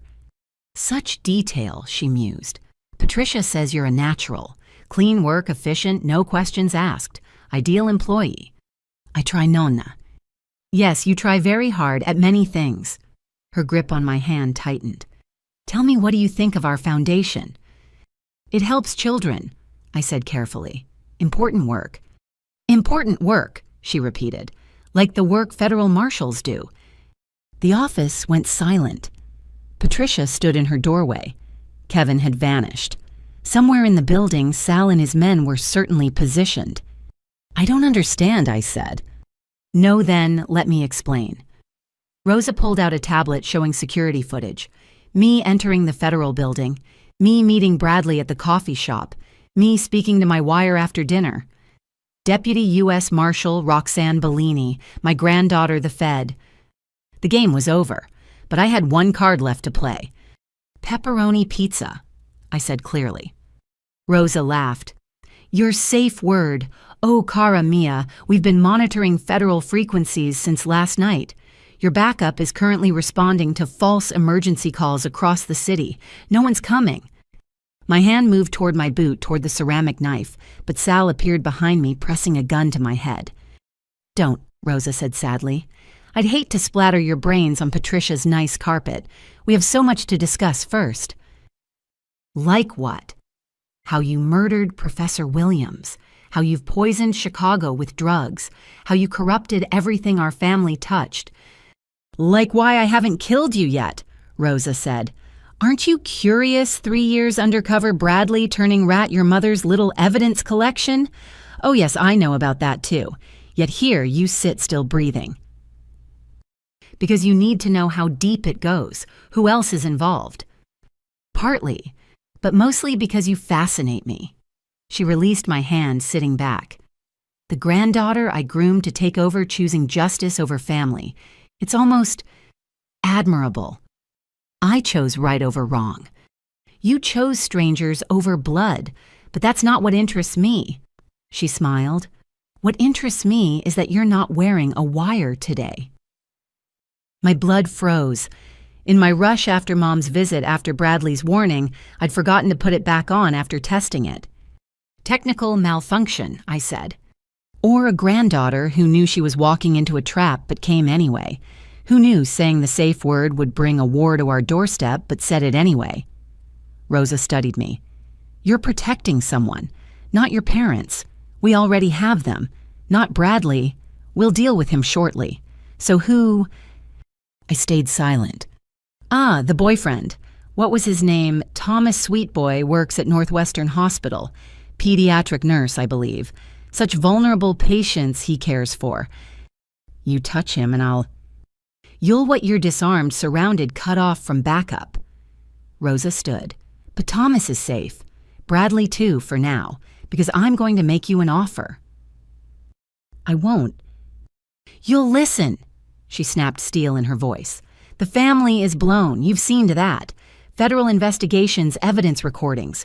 We could fight, but it would be messy, expensive, public.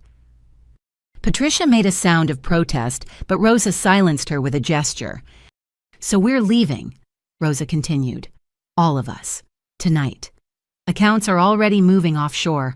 Properties transferring to shell companies. By tomorrow, the Torrino crime family will cease to exist. We'll find you. Perhaps, but consider the cost. Trials dragging on for years. Witnesses disappearing. Jury members having accidents. Your parents living in fear forever. She leaned close. Or you let us go. Clean break. We disappear, Chicago's drug trade takes a hit. You're the hero who broke the family. Everyone wins. Except your victims, the overdoses, the families destroyed. Casualties of business. But that business ends tonight with or without bloodshed. Your choice. I looked at Patricia, at Sal with his gun, at Rosa with her cold calculation. 3 years of work and it came down to this moment. I can't make that deal, I said. I thought not. Torrino stubbornness. You got it from me. Rosa sighed. Then we do this the hard way. Sal, the gun pressed harder against my skull. This was it. The family disappointment's final failure. Then the windows exploded. Flashbang grenades filled the office with light and sound. I dropped rolling toward my boot knife as tactical teams rappelled through the shattered windows. Federal agents flooded through doors, weapons drawn screaming commands. Rosa stood calmly in the chaos, hands raised, looking at me with something like pride. You clever girl. The safe word wasn't to call them, it was to warn them you were compromised. They were already coming.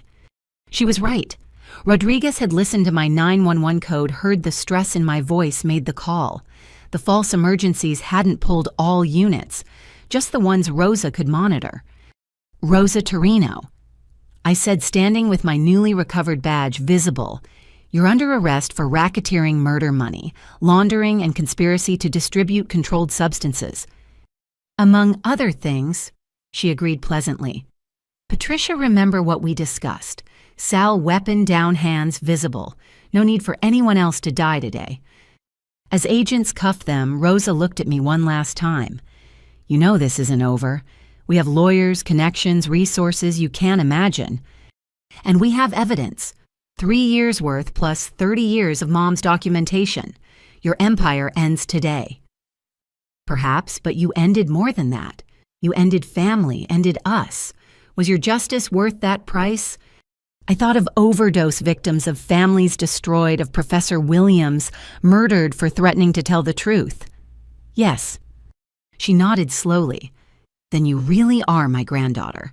I'd have made the same choice, reversed positions.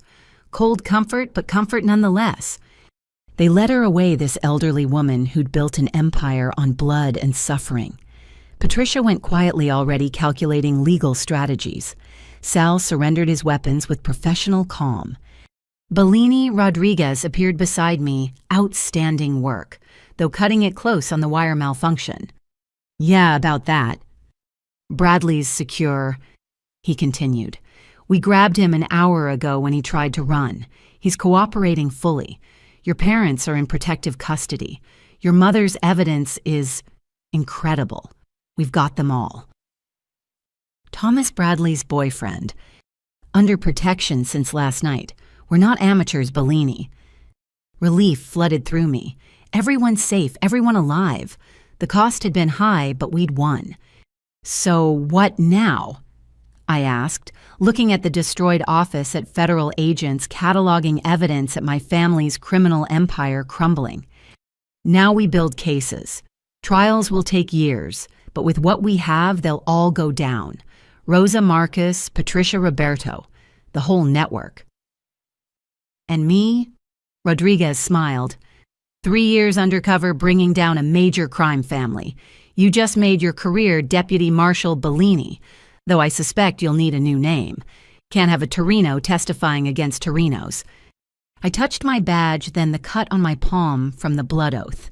No, I'll testify as Roxanne Torrino Bellini. Let them see that family chose justice. That blood doesn't excuse brutality. Your choice, but Bellini, take a vacation first. You've earned it. As crime scene techs processed the office, I stood at the shattered window looking out over Chicago. Somewhere out there, drugs wouldn't flow as freely tonight. Children would be safer. Families would be spared the Torrino poison. The family disappointment had become the family's destruction. And despite Rosa's words, despite the pain of betraying blood, I knew I'd made the right choice. My phone buzzed. Mom, saw the news. Federal raid on Michigan Avenue. You safe. I typed back, safe. It's over. We won. Her response came quick. No. Now it begins. Trial's testimony rebuilding. But we'll face it together. Family, the real kind, survives. She was right.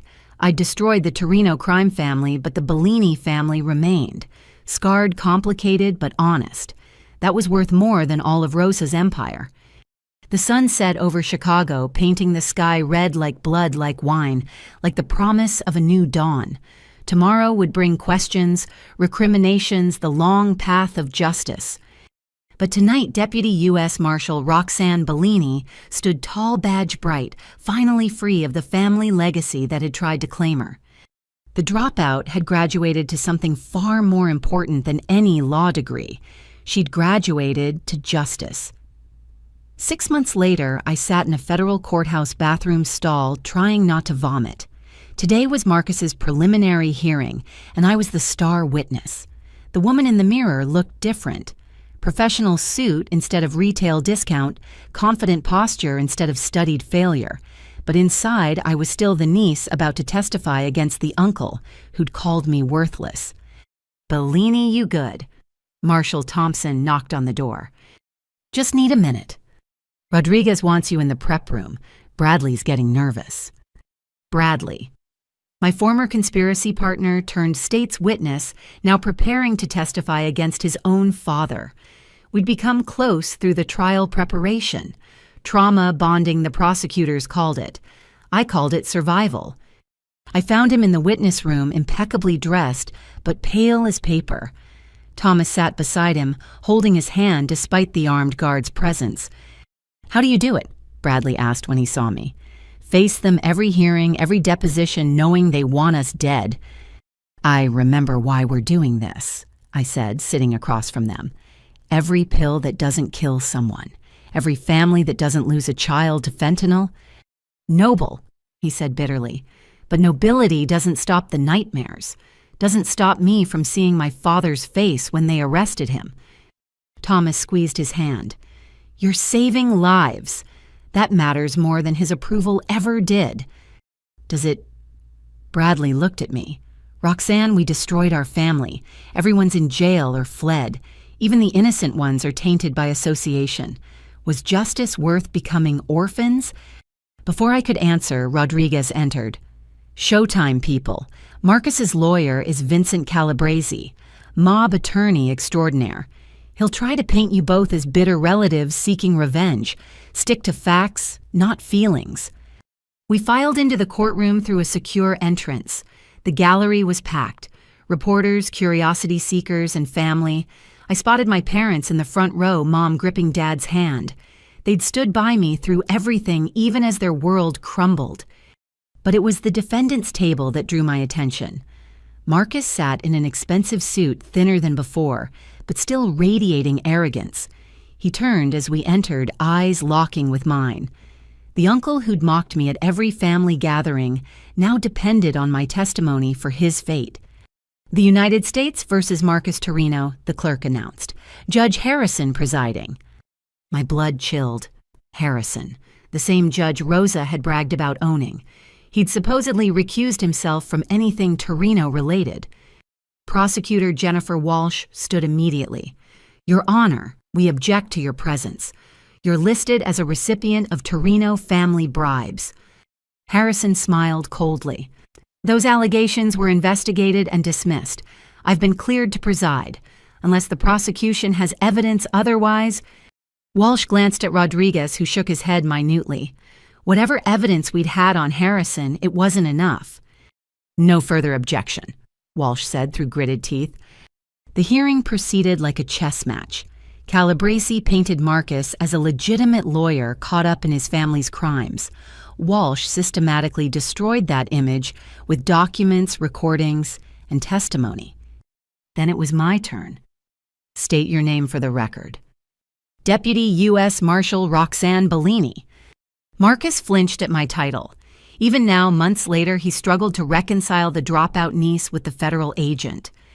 Walsh walked me through the evidence methodically. The construction site surveillance, the pharmaceutical shipments, the money flowing through Patricia's charity. With each revelation, Marcus's jaw tightened. Ms. Bellini.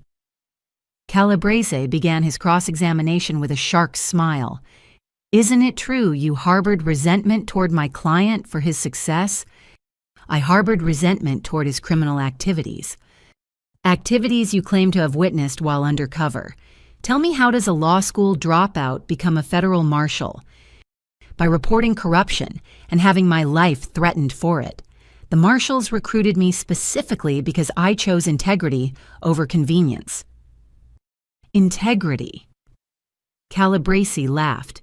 You lied to your family for 3 years, accepted their hospitality, ate at their table, all while planning their destruction. Is that integrity? Objection, Walsh called, argumentative. Overruled, Harrison said, smiling slightly. The witness may answer. Integrity, I said firmly, is choosing justice over blood, choosing to stop drug dealers even when they share your name. Drug dealers. My client is a respected attorney. Your client personally supervised midnight drug transfers. I have video evidence. Calabrese's smile faltered. Video that could be doctored. Deep fakes are common now. Then perhaps Bradley Torrino's testimony will be more convincing, Walsh interjected. The defendant's own son. Marcus's composure finally cracked. That ungrateful little... Mr. Torrino, Harrison warned, though his heart wasn't in it. Bradley took the stand, next hands trembling as he was sworn in. Watching Marcus watch his son was like seeing a predator realize it was prey. Mr. Torrino. Walsh began gently, tell us about your father's pharmaceutical practice. Bradley's testimony was devastating. Names, dates, amounts. He'd kept meticulous records knowing this day would come. With each revelation, Marcus's face darkened. You documented your father's crimes for months. Calabrese attacked during Cross. Why didn't you report them immediately? Because he threatened me, Bradley said quietly. Threatened people I loved. Threatened how? Bradley looked at Thomas in the gallery. He discovered I was gay, said he'd destroy anyone I cared about if I didn't join the family business. So you claim, but isn't it possible you're lying to protect your lifestyle? To gain revenge for his disappointment? Objection. Walsh shot up. Counsel is badgering. I'll answer. Bradley interrupted, steel in his voice. My father's disappointment started long before he knew I was gay. It started when I showed compassion instead of cruelty, when I questioned instead of obeyed, when I chose love over fear. So yes, he was disappointed, but I'm not lying. I have recordings. The courtroom erupted as Bradley produced a flash drive. Harrison called for order, but damage was done. Whatever game he was playing, the evidence was overwhelming. Court recessed for lunch. In the hallway, Mom pulled me aside. That judge is dirty. We know, but without proof. I might have proof. She glanced around nervously. Remember my safety deposit box? There's more than just Torrino evidence. Harrison's been taking money for 20 years. I have photos, bank records, even a recording of Rosa discussing his prices. Mom, why didn't you? Because Harrison has connections everywhere. Judges protect judges. But now, with everything public, she pressed a key into my hand. Box 447. There's a file marked insurance.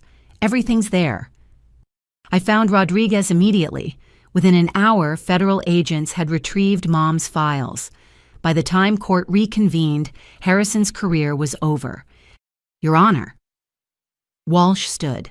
The prosecution moves for immediate recusal. We have evidence of your financial ties to the defendant. Harrison went white as Walsh presented bank records, photos of him with Rosa, even a Christmas card thanking him for his understanding and discretion. This is preposterous, Harrison began. This is criminal, Walsh corrected. Federal marshals are waiting outside to escort you to processing. The courtroom exploded. Reporters scrambled for phones. Marcus laughed bitterly. Even facing life in prison, he enjoyed watching another hypocrite fall. A new judge took over, Amelia Foster, known for her integrity and harsh sentences. The hearing resumed with Marcus's empire crumbling faster. That evening in a secure hotel, our protection detail kept watch, while Bradley Thomas, my parents, and I shared Chinese takeout. We did it, Bradley said wonderingly. We actually got Harrison, too.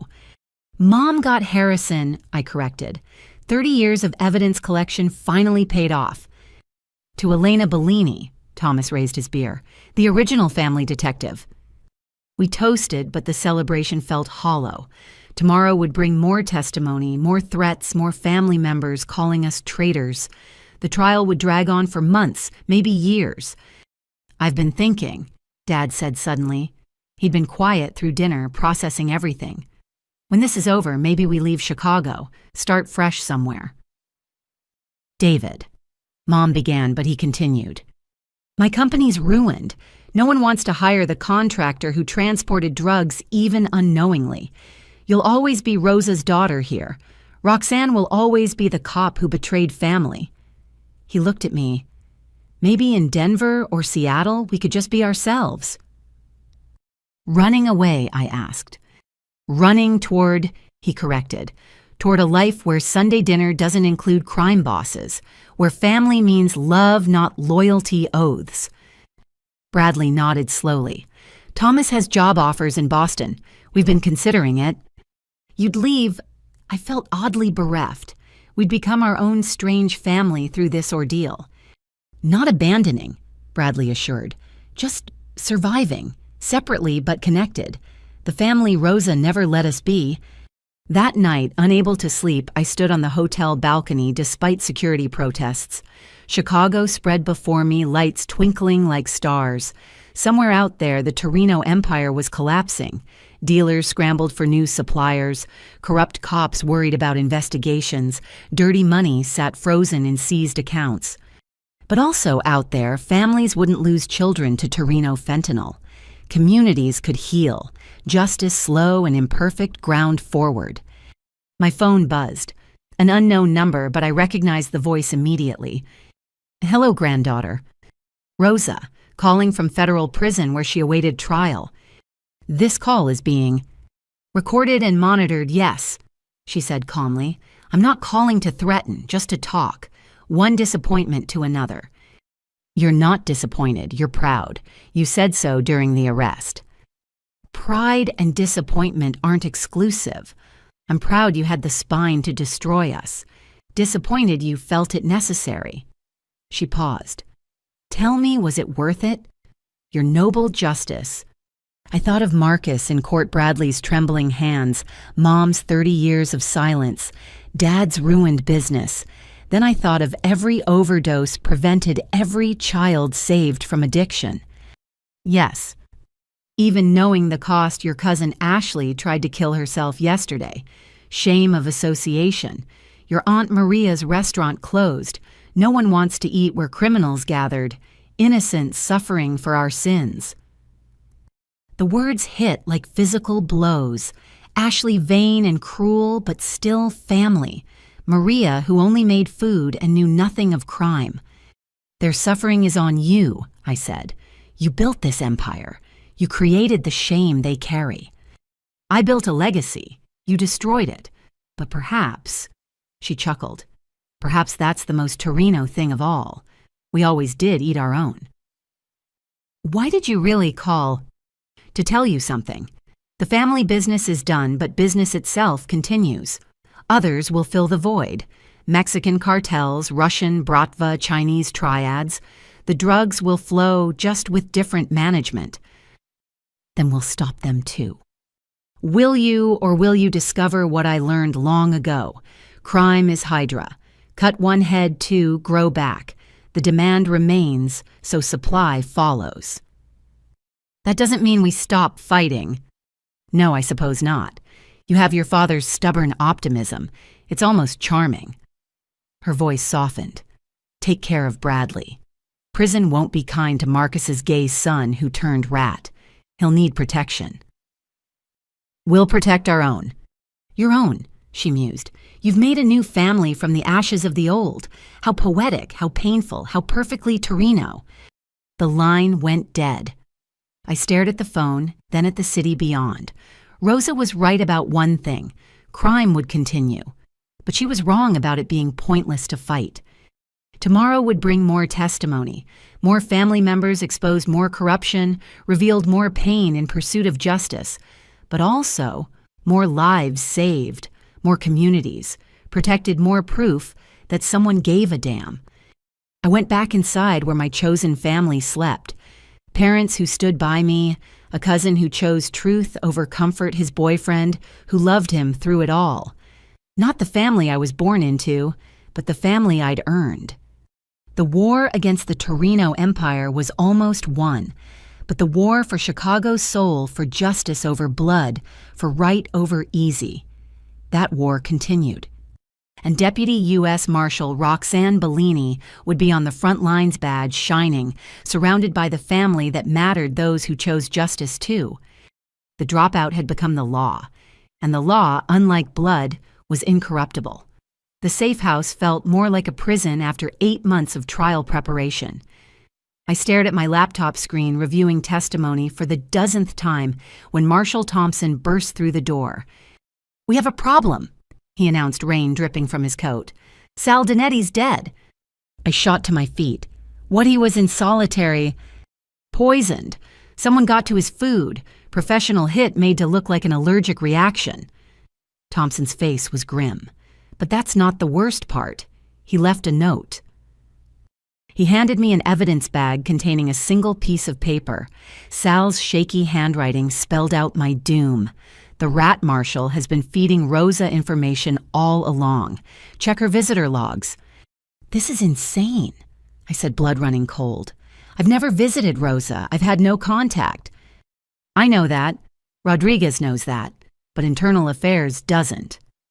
Thompson slumped into a chair. Someone's doctored the federal prison visitor records. Shows you visiting Rosa 12 times over the past 6 months. That's impossible. I've been under protection. The logs show you using your marshal credentials to bypass normal channels. Late-night visits, no recordings guard, conveniently absent. He met my eyes. Someone's setting you up and they're doing a hell of a job. My phone rang. Rodriguez. "Bellini, don't come to the courthouse today. IA is here with a warrant. They want to bring you in for questioning." "Sir, I haven't—" "I know. But until we can prove these records are fake, you're suspended. Thompson will escort you to IA headquarters." The world tilted. 3 years undercover, months of testimony, and now I was the suspect. "There's more," Rodriguez continued. "They found $50,000 in cash in a safety deposit box under your mother's maiden name. Same bank where Bradley kept his evidence. The timing's suspicious as hell. Someone was playing chess while we'd been playing checkers. Every move calculated to destroy my credibility before the biggest trial in Chicago history. At IA headquarters, Agent Sarah Chen laid out the evidence with clinical precision. Visitor logs, financial records, even security footage that somehow showed someone matching my description entering the prison. Explain this, Chen demanded, sliding photos across the table. The woman in the grainy images could have been me. Same height, similar build face, obscured by shadows and angles. Whoever had planned this understood federal systems intimately. Deep fake technology, I said. Or a body double. Check the metadata. We did. Everything's clean. Timestamps match facial recognition, gives a 70% match to you. Chen leaned forward. Here's what I think happened. You got in deep with the Torrino, started sympathizing. Stockholm Syndrome. Rosa offered you money to keep her informed, maybe promised to spare your parents. Are you seriously suggesting I betrayed everything for $50,000?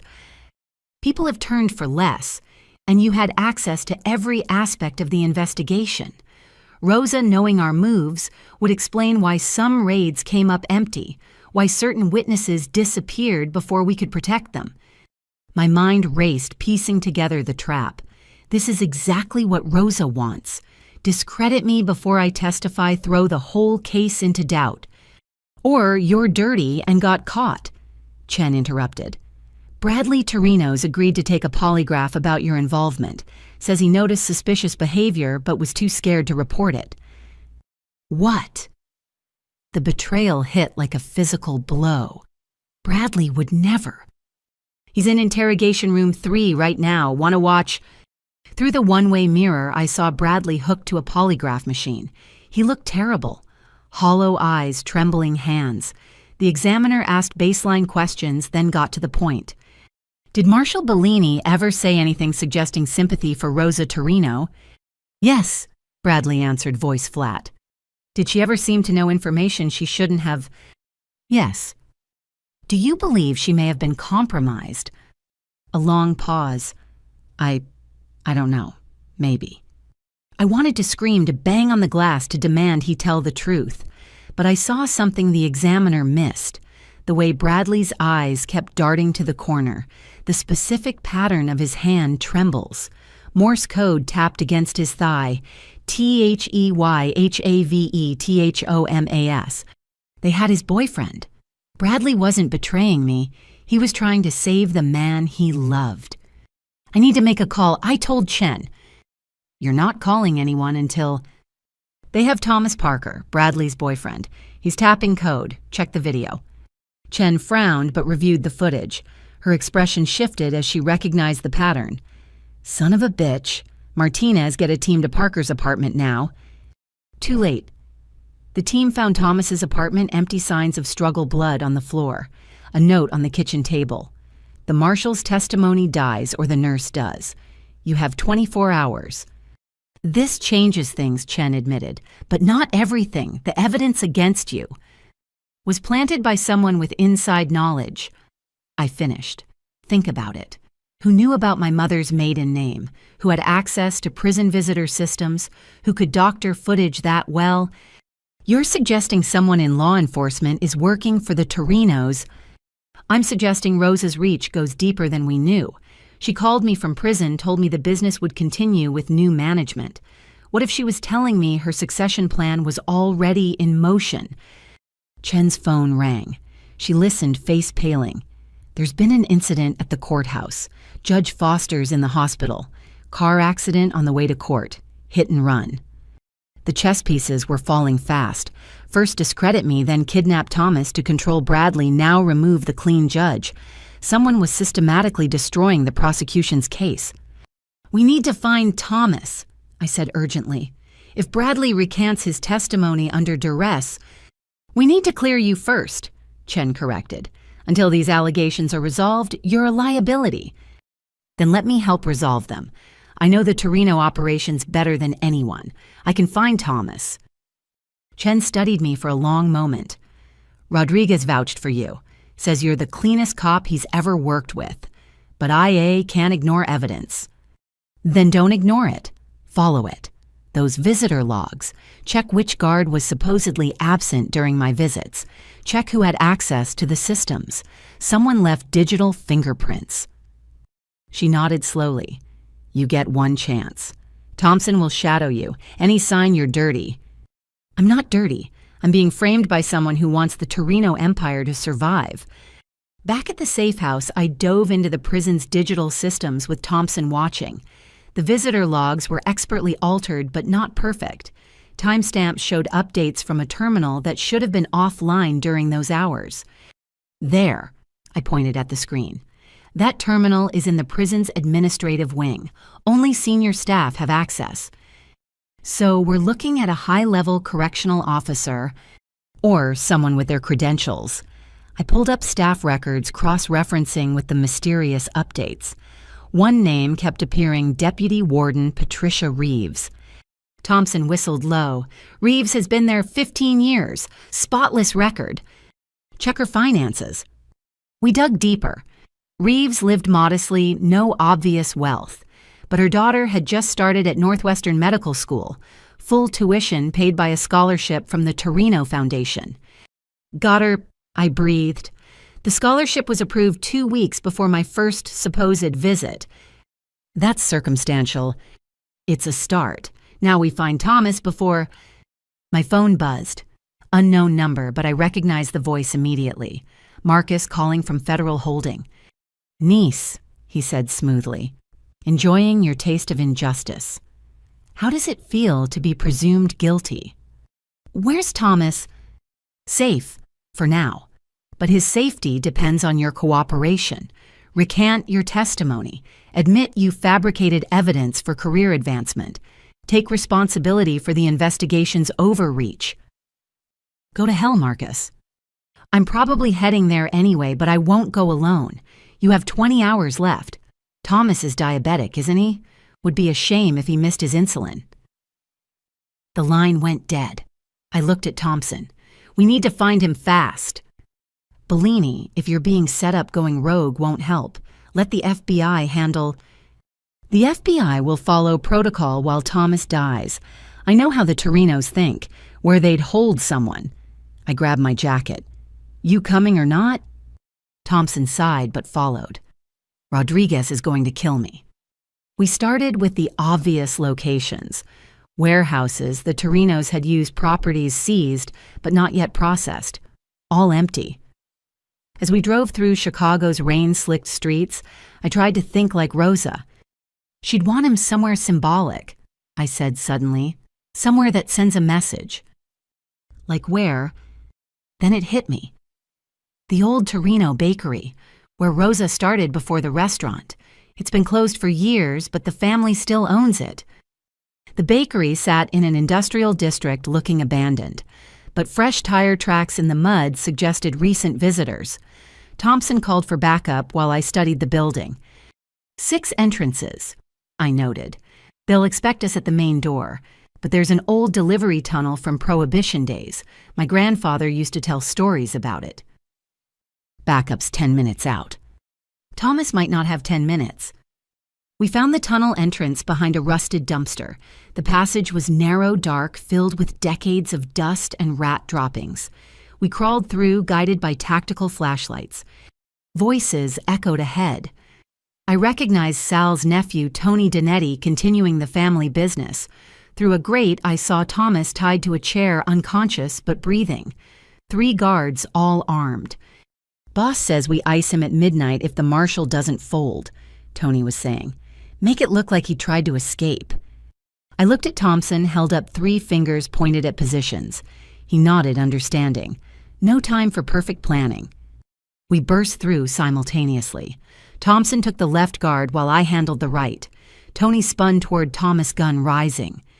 Don't, I shouted, but he was already squeezing the trigger. I fired first. Tony dropped, clutching his shoulder. The 3rd guard surrendered, immediately dropping his weapon and raising hands. Thomas. I rushed to him, checking vitals, pulse weak but steady. As Thompson secured the scene, I found Thomas's medical kit in the corner. They'd at least kept him alive for leverage. Roxanne. Thomas's eyes fluttered open as I administered insulin. Bradley. They made him lie. I know, he's safe. You're safe now. No, he grabbed my arm weakly. You don't understand. It's not over. Rosa. She's been running things from inside. The warden. Reeves, we know. Not just Reeves, higher. Someone in DOJ. Someone who can access any system, change any record. His voice faded. Bradley heard them talking. Assistant director. He passed out before finishing, but he'd given me enough. Assistant director meant someone at the highest levels of law enforcement was dirty. Sirens approached.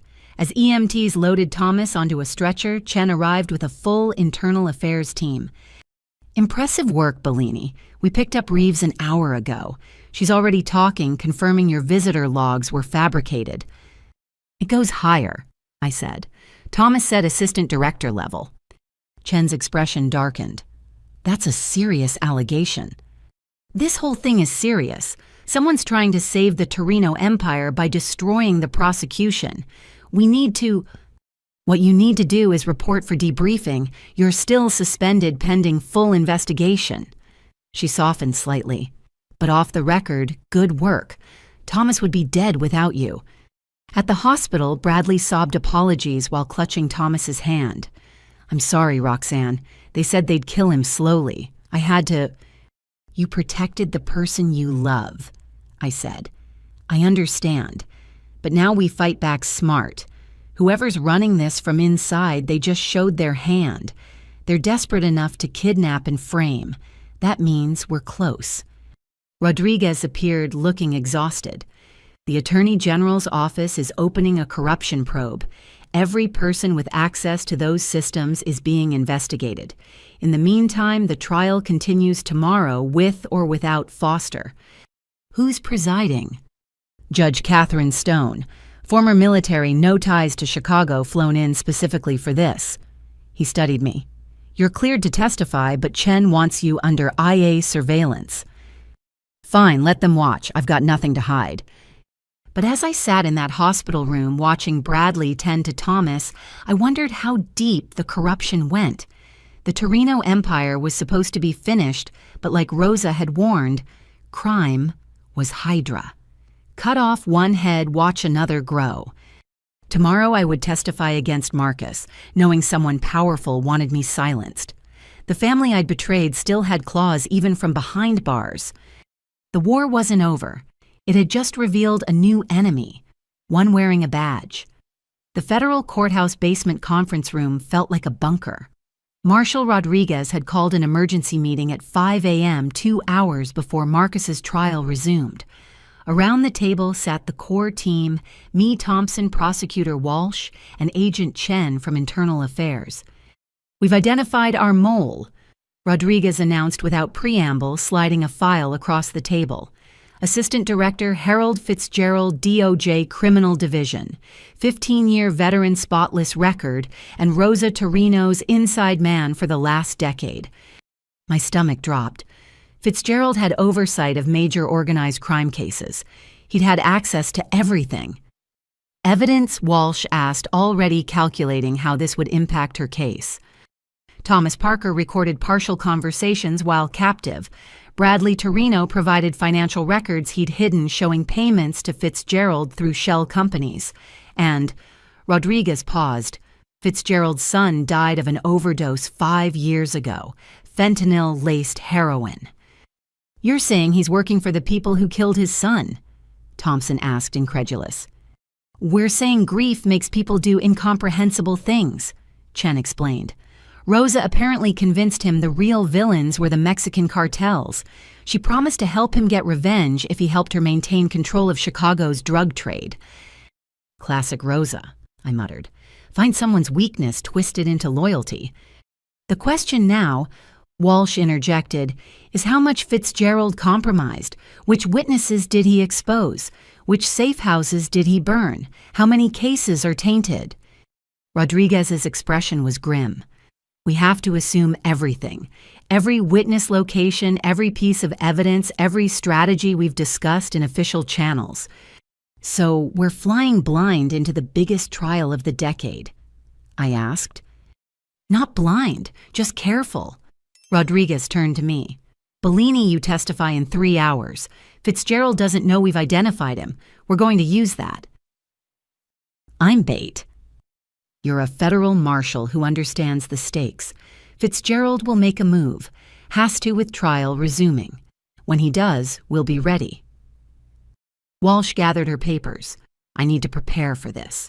If Fitzgerald's been feeding information to the defense, Calabrese knows our entire strategy. As the meeting dispersed, Chen pulled me aside. There's something else. We've been monitoring Rosa's communications from prison. She made a call last night to a burner phone. One sentence before hanging up. The package arrives today. Package could mean anything. Weapons, drugs, a hit squad. Or documents. Fitzgerald had access to sealed FBI files on other crime families.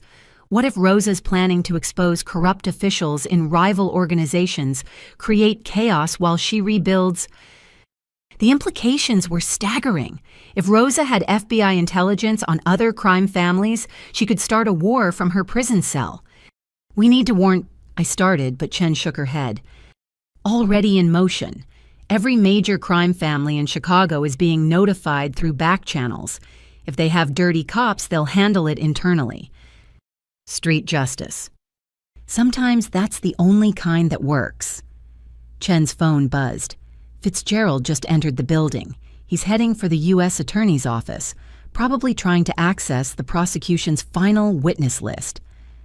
Let me guess, I'm on that list. Top of it. Along with your parents, Bradley, and 3 former Torrino associates who flipped. She met my eyes. Whatever Fitzgerald's planning, it happens today. I returned to the witness prep room where my parents waited with their security detail. Mom was teaching Dad to play chess on a travel board, her way of managing stress. Knight to bishop 4, she said, then looked up at me. You look worried. Just ready for this to be over. Dad moved a pawn randomly. Your mother's been destroying me for an hour. Apparently she's been playing chess since college. Your father never asked, Mom said, capturing his queen. People assume housewives don't have strategic minds. Their mistake. Checkmate. Even now she surprised me. I wondered what other secrets Elena Bellini harbored behind her suburban facade. My phone vibrated. Bradley. They moved our testimony. We're going first now. Prosecutor says strategy change.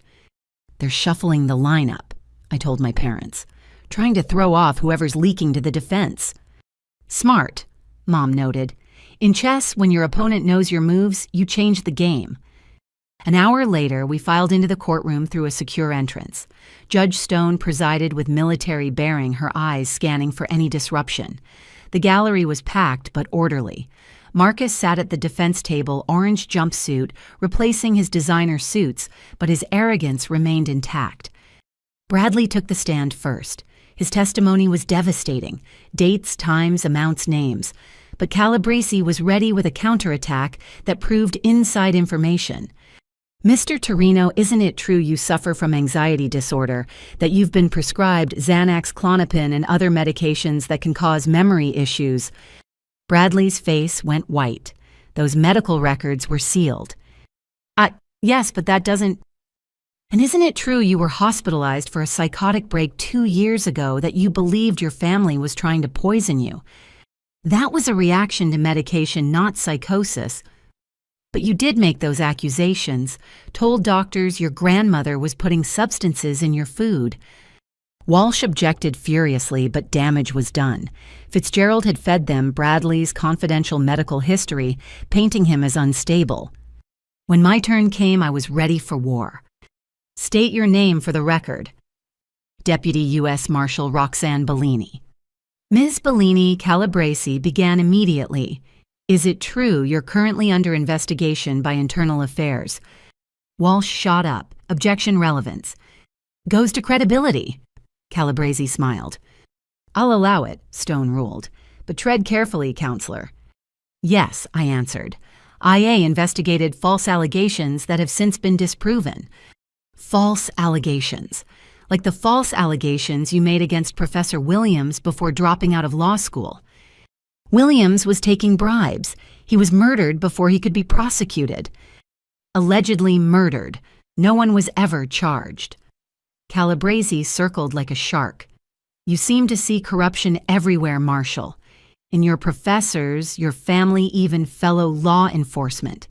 Classic paranoid pattern, wouldn't you say? I see corruption where it exists, like in your client who personally supervised drug shipments that killed teenagers across Chicago. Allegedly supervised, based on grainy footage and the testimony of a medicated cousin and a paranoid dropout? Objection, Walsh interrupted. Sustained. Counselor, no more characterizations. But Calabresi wasn't done. Marshal Bellini, have you ever taken money from the Torrino family?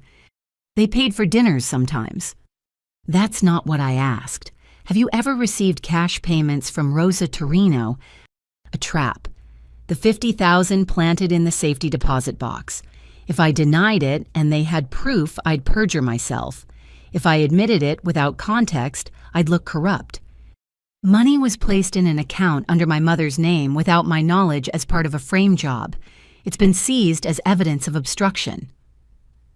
So, money connected to you appeared mysteriously. How convenient. Just like evidence against my client appeared mysteriously. Your client left a trail of bodies and drugs across Chicago. Nothing mysterious about that. Calabresi smiled coldly. Speaking of bodies, let's discuss Thomas Parker.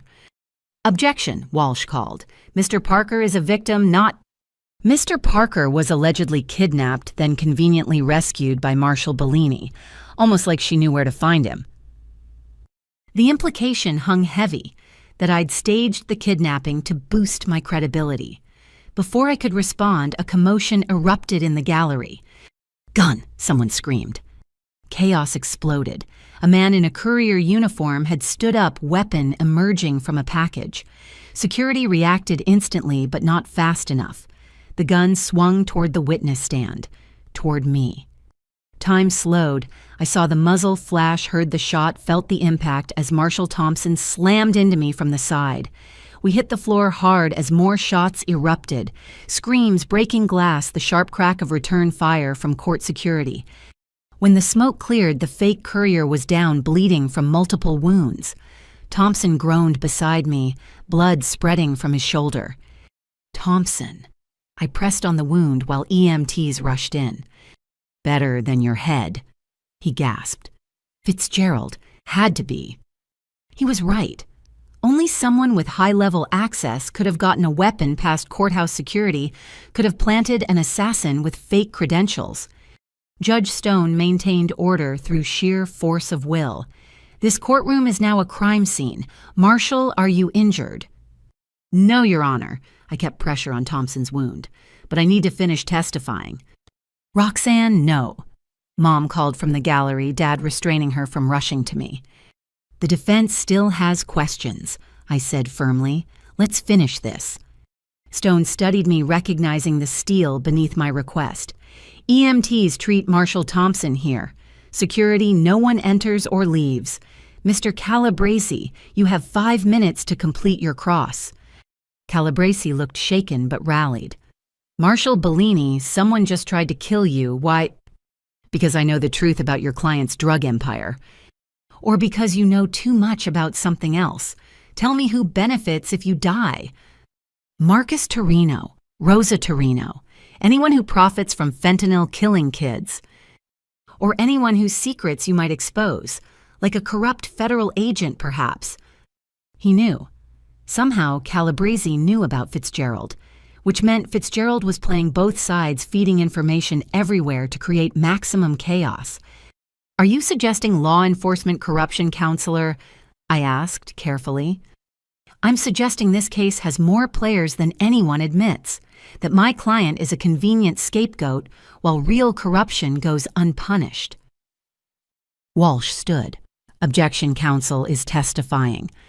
An explosion rocked the building, not in the courtroom, somewhere below. The lights flickered, emergency alarms blared. Through the windows, smoke billowed from the courthouse's parking garage. Everyone remain calm. Stone commanded even as security radios crackled with reports of multiple breaches. Rodriguez burst through the secure door. We need to evacuate the witness, now. Fitzgerald's gone rogue. He's got a team hitting the courthouse. Like hell, I said. I'm finishing my testimony. Bellini, that's an order. With respect, sir, if I run now, they win. Every juror will think I have something to hide. The case dies. Judge Stone made the call. Seal the courtroom. U.S. Marshals secure all entrances. We continue. What followed was the strangest legal proceeding in Chicago history. As SWAT teams battled Fitzgerald's mercenaries 3 floors below, I testified about Marcus's crimes. Smoke drifted past windows while I detailed drug shipments. Distant gunfire punctuated my descriptions of money laundering. Did you see Marcus Torrino personally handle narcotics? Calabrese asked, voice strained as an explosion shook the building. I saw him supervise transfers of pharmaceutical crates containing fentanyl. I have video evidence. The lights cut out. Emergency lighting cast everything in red. In that hellish glow, Marcus finally broke. Enough! He stood ignoring his lawyers, grabbing hands. You want truth, Roxanne, truth? Is you destroyed a beautiful thing. 3 generations of power, respect, control, gone because you couldn't accept your place. Mr. Torrino, sit down, Stone commanded. We own this city, Marcus continued. Judges, cops, politicians, all ours. And you ungrateful bitch, you threw it away for what a badge, a pathetic need for daddy's approval. I threw it away to save lives, I said steadily. Lives. Marcus laughed wildly. You know how many people will die in the power vacuum we leave. The cartels will slaughter each other for territory. The Russians will move in. The streets will run with blood, and it's your fault. No. I stood too, facing him across the chaos. It's your fault, yours and Rosa's. You chose crime. You chose murder. You chose to poison our family with greed and violence. We chose strength. We chose... A window shattered. A smoke grenade rolled across the floor, filling the room with thick gray clouds. In the confusion, I heard Rodriguez shouting orders, Mom screaming my name, the sharp crack of a judge's gavel trying to restore order to hell. When the smoke cleared, Marcus was on the floor, Calabrese restraining him. Blood ran from his nose. He'd tried to charge me and met a lawyer's fist instead. Your Honor. Walsh said, voice steady. Despite the insanity, the prosecution rests. Stone looked around her destroyed courtroom. Smoke damage, broken windows, blood on the floor, a defendant in restraints. This court is in recess until the building is secured. Marshals maintain custody of all parties. As they led Marcus away, he stared at me with pure hatred. This isn't over. The family remembers? The family always remembers. The family is finished, I replied. But even as I said it, watching Thompson loaded onto a gurney, hearing reports of dead officers below, I wondered if anything was ever truly finished. Rosa had warned me. Cut off, one head too, grow back. In the secured witness room afterward, Rodriguez delivered the news. Fitzgerald's dead.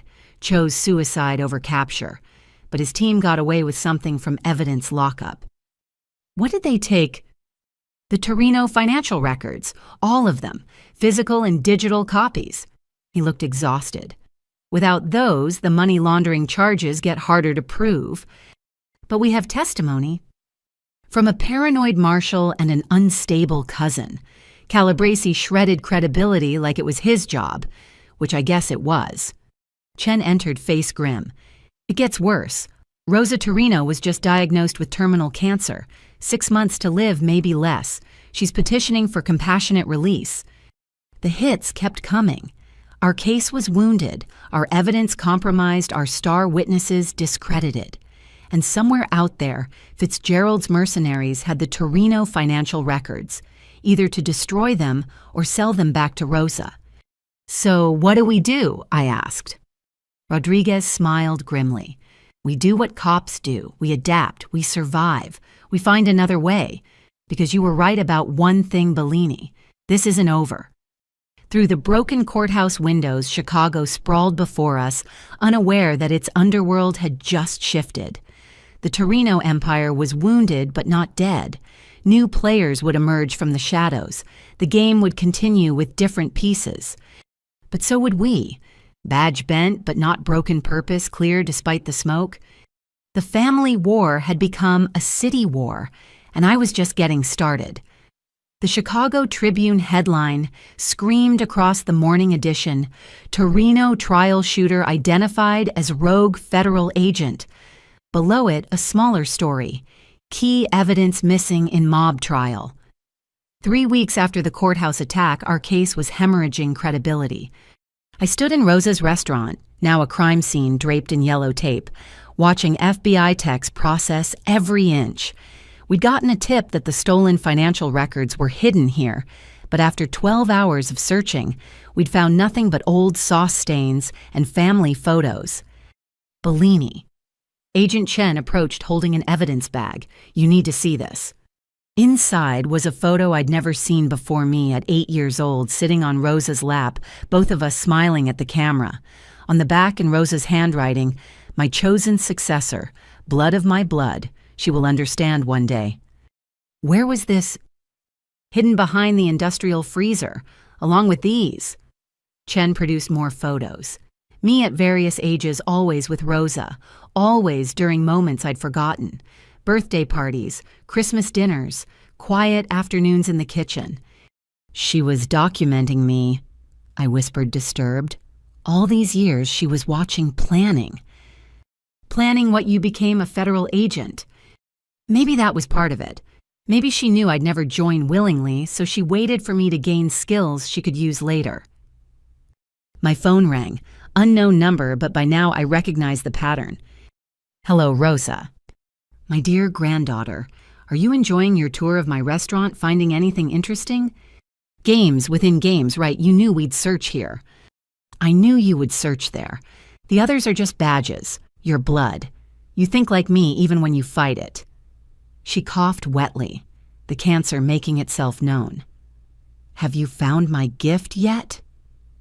"What gift?" "Check the wine cellar, 1947 Barolo bottom shelf. Your grandfather proposed to me the night we drank its twin." I descended into the cellar, Chen following with weapon drawn. The bottle sat dust-covered among dozens of others. Inside its false bottom, a flash drive. "Careful," Chen warned. "Could be malware." But I knew Rosa better. This wasn't destruction. This was temptation. We took it to a secure facility, opened it on an air-gapped system. Financial records spilled across the screen, but not just Torrino accounts. These were records of every bribe, every payoff, every corrupt official in Chicago for 40 years. "Holy shit," Chen breathed. This is everyone. Judges, cops, politicians, businessmen. She kept records on the entire city's corruption. Her insurance policy, I understood. Mutually assured destruction if anyone moved against her. But why give it to us now? The answer came in a video file recorded recently in Rosa's cell. She looked smaller, in orange cancer eating away at her empire of flesh, but her eyes remained sharp. "Roxanne," her recorded voice began, "by now you've found my legacy. 40 years of secrets of knowing which pillars of society were actually termites. You face a choice. Expose it all. Watch Chicago tear itself apart as hundreds of investigations bloom. Or use it wisely, selectively, becoming the power behind the throne." She leaned toward the camera. "You think you chose justice over family, no cara mia. You chose to remake the family in your image. Every criminal you arrest creates a vacuum. Someone fills it. Why not someone you control? Why not build a better empire on the bones of mine?" "She's insane," Chen said. But I heard the seductive logic. How many criminals had we arrested only to watch worse ones take their place? How many times had we played by the rules while corruption flourished? With Rosa's files, we could perform surgery on Chicago's underworld instead of amputation. "There's more," Rosa continued. "Marcus knows about the files, others too. They'll come for them for you, unless you make deals, unless you become what I trained you to be, a queen who rules from shadows." The video ended. Chen and I stared at the treasure trove of corruption, both understanding its terrible power. We have to turn this over to DOJ, Chen said, but even she sounded uncertain. Dewey Fitzgerald was DOJ. How many others in these files still wear badges if we dump this publicly? Chicago burns. Hundreds of cases get overturned. Thousands of criminals walk free. So we bury it, pretend we never found it. Or we use it strategically, one corrupt official at a time, surgical strikes instead of carpet bombing. Chen studied me. You're actually considering her offer, becoming the new Rosa. No, but I'm considering reality. This information exists. Pretending it doesn't won't make it disappear. Someone will use it. Why not someone trying to do good? Before she could respond, my phone rang. Rodriguez. Bellini, we have a situation. Bradley Torrino's been taken from protective custody. Professional grab team. Thomas is hysterical. When? 20 minutes ago. They left a message, Rosa's files for Bradley's life. The choice was being made for us. I looked at Chen. Still think we should turn it over to DOJ, let Bradley die while bureaucracy processes. Her jaw tightened. What do you have in mind? What I had in mind would have horrified me 6 months ago. But 6 months ago, I believed in clean lines between good and evil. Now I understood Rosa's final lesson.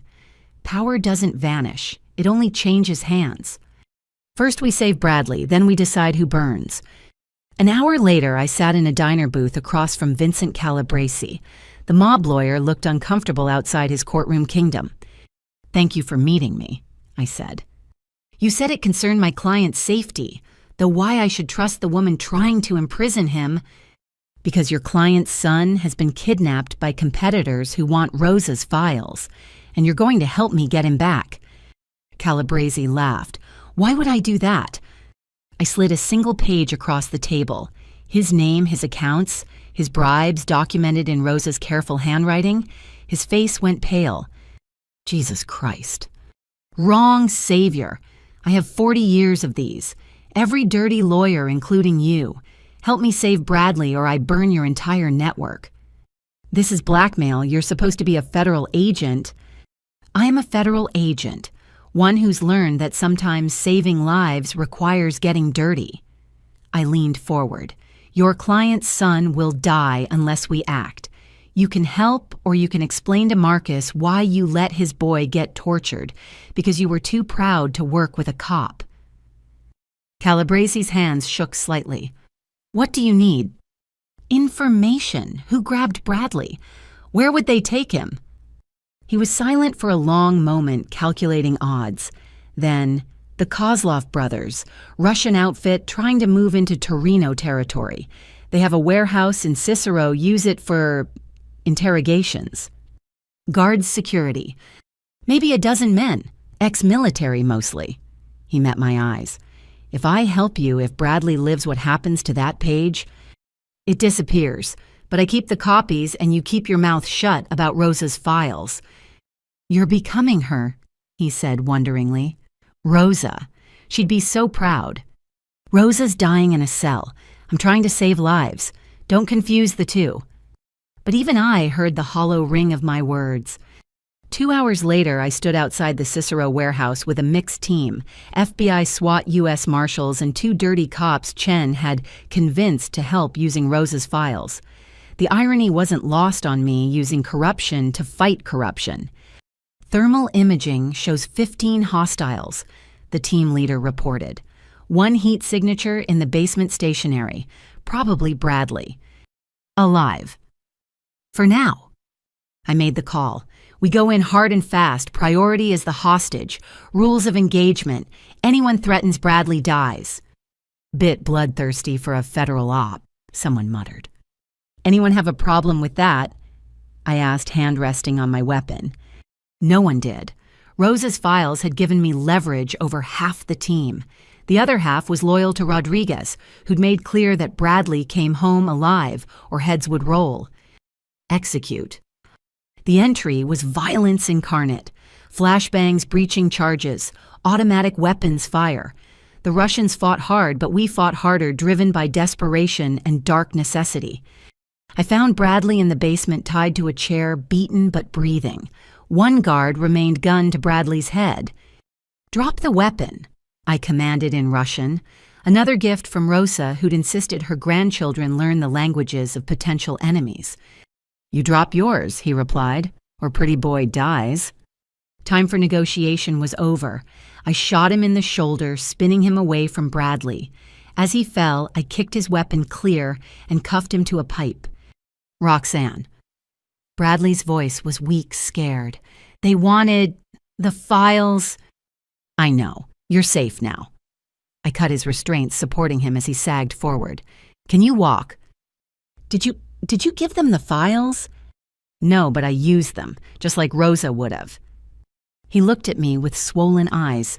"She wins either way, doesn't she? Even dying, even imprisoned, she wins." I helped him toward the stairs, stepping over Russian bodies. "No, she doesn't win. We just use her weapons against her world." "Is there a difference anymore?" I couldn't answer, because increasingly I wasn't sure there was. The warehouse was secure when we emerged. 14 Russians in custody or dead Bradley alive mission successful. But the victory felt hollow. I'd blackmailed a lawyer, leveraged dirty cops, and killed without hesitation. All justified, all necessary, all exactly what Rosa would have done. Bellini. Chen pulled me aside as EMTs treated Bradley. "This can't continue. Rosa's files are too dangerous. You're too close to this." "You're right," I admitted, "which is why I'm giving them to you. All of them. Make the choice I can't. Burn them, use them, whatever. Just keep me away from them." She studied me carefully. "You sure this kind of power is exactly what Rosa wanted me to have, which is why I can't keep it." I handed her the flash drive. "I've already crossed too many lines. Don't let me cross the last one. And if someone else gets kidnapped, if we need leverage, then you make the call, not me. I'll testify against Marcus, finish what I started. But Rosa's legacy dies with you." Chen took the drive, understanding the weight of what I was giving her. "For what it's worth, I think you're making the right choice." "Rosa wouldn't." "Which is why you're not her. Despite everything, you're not her." As Bradley was loaded into an ambulance, Thomas at his side, I stood in the Chicago night, feeling the city's pulse around me. Somewhere, Rosa sat in her cell, probably smiling, knowing she'd pushed me to the edge, knowing I'd used her methods, her leverage, her corruption to save a life. But I'd also walked away, given up the power she'd tried to bestow. That had to count for something. My phone buzzed. "Rodriguez. Outstanding work. Bradley's safe, but we need to talk about your methods." "Yes, sir," I typed back. "We do." The war between law and crime had blurred tonight. I'd won by becoming what I fought against, saved a life by threatening others. Rosa's greatest victory and greatest defeat wrapped in one bloody warehouse raid. Tomorrow I'd face questions, investigations, consequences. But tonight Bradley was alive, and that was enough. The family disappointment had saved the family heir using the family's own methods. Rosa would be proud, which is why I felt sick, but alive. Bradley was alive. Sometimes in the gray between black and white, that's all that matters. The secure conference room at the Dirksen Federal Building felt like a fortress under siege. 6 weeks until Marcus's trial resumed, and our case was held together with legal tape and prayer. I sat across from Prosecutor Jennifer Walsh, who looked like she'd aged 5 years in 2 months. "We've lost 30% of our physical evidence," she said, sliding a report across the table. "Fitzgerald's team was thorough. Financial records, wiretaps, even some of the drug samples from the warehouse raids. But we still have testimony," I insisted. "Bradley, me, the other witnesses. Testimony from a marshal who used blackmail and excessive force to save a witness." She interrupted. "Calabrese filed a complaint, says you threatened him with illegally obtained documents to save Bradley's life." "I know, and off the record I'm glad you did. But on the record, you gave the defense ammunition. They'll paint you as a rogue agent willing to do anything for a conviction." Rodriguez entered carrying coffee and bad news. "It gets worse. 3 of our protected witnesses have recanted. say they were coerced, threatened by overzealous agents. Let me guess, they got visits from lawyers carrying Rosa's files. Most likely, Chen's team is trying to trace who accessed them, but he shrugged helplessly. Once information exists, controlling it is like holding water. I stared at my untouched coffee, processing our situation. We'd won battles, but we're losing the war. Every victory came with a cost that weakened our position. There's another option, Walsh said quietly. Marcus's lawyer reached out.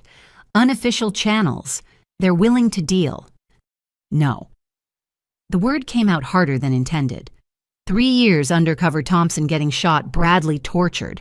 We don't make deals. Hear me out. Marcus pleads to money laundering, 20-year sentence. Testifies against Rosa and the others. We get convictions across the board without risking trial. 20 years. I stood, anger flooding through me. He murdered people. Poisoned communities. 20 years is a slap on the wrist. It's better than acquittal, Rodriguez said gently. If this goes to trial with compromised evidence and discredited witnesses, we could lose everything, Walsh finished. Marcus walks, Rosa gets compassionate release, the entire organization rebuilds. Is that justice? I paced to the window, looking out at Chicago's skyline. Somewhere out there, families grieved children lost to Torrino fentanyl. They deserved better than deals and compromises. What does Bradley say? I asked. He's struggling. The kidnapping broke something in him. Thomas says he wakes up screaming, begging his father not to hurt him. Rodriguez's voice carried pain. He'll testify if we need him, but the defense will destroy him on the stand. And my parents? Your mother's strong, ready to testify about the documents she collected. Your father? Walsh hesitated. He's been drinking. Blames himself for not seeing what his company was used for. He'll hold up, but barely. Every witness scarred, every family member breaking. Rosa's true victory, destroying us from within even as we destroyed her empire. My phone buzzed, a text from an unknown number. Meet me at Nana's kitchen. Come alone. We need to talk. Nowhere. Marcus, messaging from federal custody through some contraband phone. The audacity would have been admirable if it wasn't infuriating. I need to step out, I said. Rodriguez frowned. Everything okay? Family business, the other kind. I drove to Rosa's restaurant, now closed and empty. The key was where family always hid it, under a loose brick by the kitchen door. Inside, shadows filled spaces where laughter once lived. Marcus sat at our old family table wearing custody orange and shackles, somehow having arranged this illegal meeting. 2 guards stood by the door, more of Rosa's reach from behind bars. Niece, he said, gesturing to a chair, sit, we need to discuss terms. How about these terms? You rot in prison while I testify about every crime you committed. Ah, the righteousness of youth. Tell me, how's Bradley recovering from his ordeal? My hand moved toward my weapon before I caught myself. You arranged his kidnapping. I arranged nothing. I've been in custody, remember? He smiled coldly. But others acted on anticipated wishes. Such loyalty our family inspires even in chains. What do you want, Marcus? To save you from yourself. Look at what you've become. Threatening lawyers, killing Russians, using our mother's files like a weapon.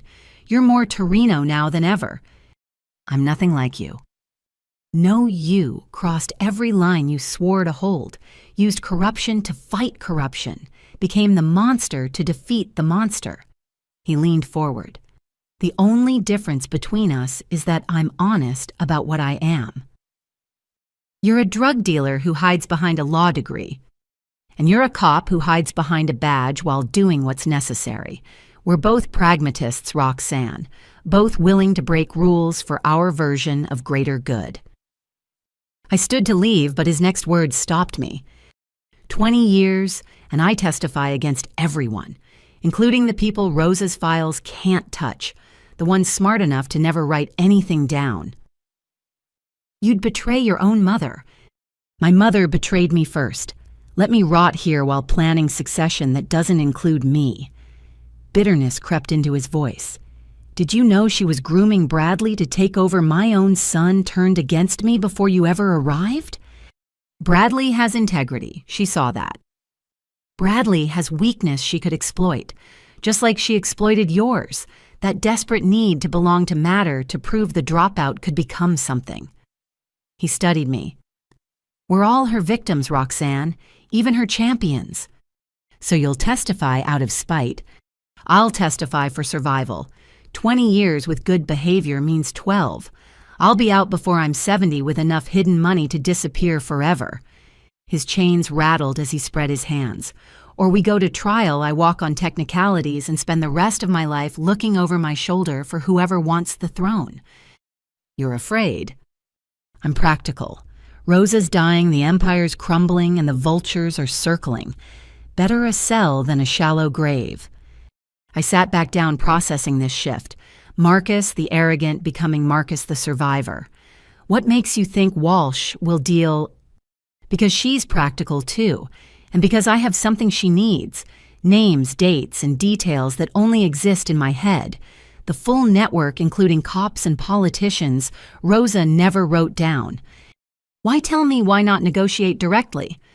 "Because despite everything you're still family, and because I need you to sell it to Bradley. He won't testify if he thinks I'm getting away with it.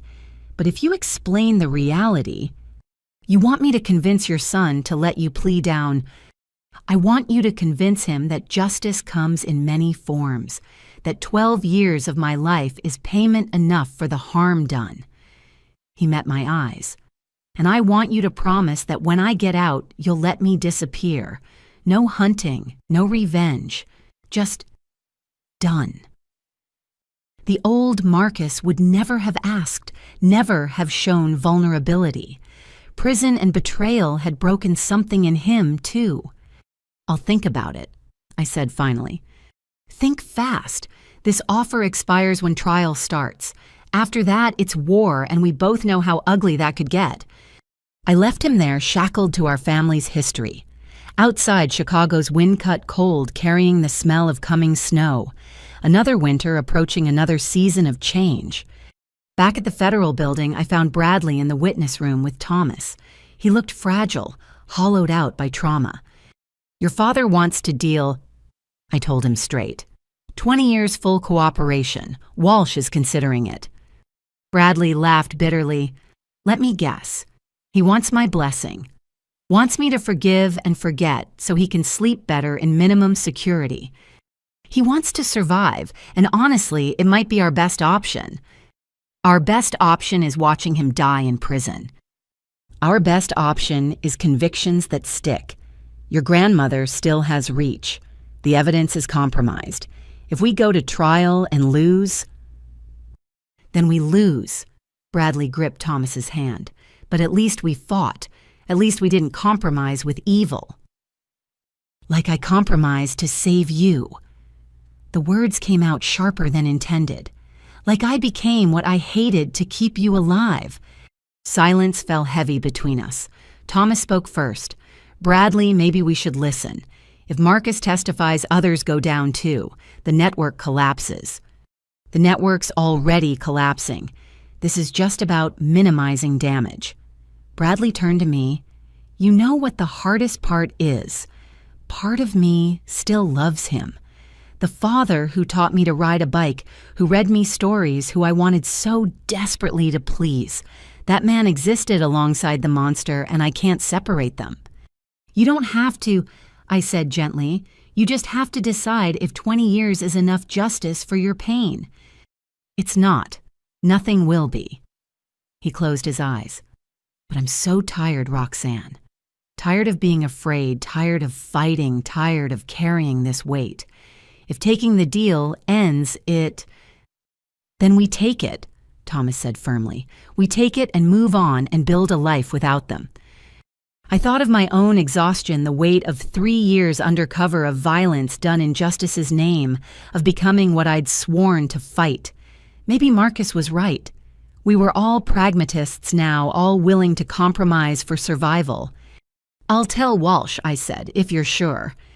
"I'm sure I want this over," Bradley replied. Whether that's the same as justice, I don't know anymore. None of us did. Justice had become a fluid concept shaped by necessity and survival rather than rigid principle. But fluid justice was better than no justice, and sometimes that had to be enough. That night, I met with Walsh and Rodriguez to discuss the deal. Terms were negotiated, conditions set, compromises made. Marcus would allocute to specific crimes, testify against co-conspirators, forfeit hidden assets. In exchange, 20 years in medium security with protective custody. The judge has to approve, Walsh warned. Stone might reject it as too lenient. Or she might recognize it as the best we can do with what we have, Rodriguez countered. Either way, we present it tomorrow. As they debated legal strategies, I thought about Rosa in her cell dying slowly while her empire negotiated its survival. She'd built something that outlasted her corrupted everyone it touched and forced us all to become versions of ourselves we never wanted to be. The family disappointment had become the family negotiator, broker of compromises, and dealer in gray areas.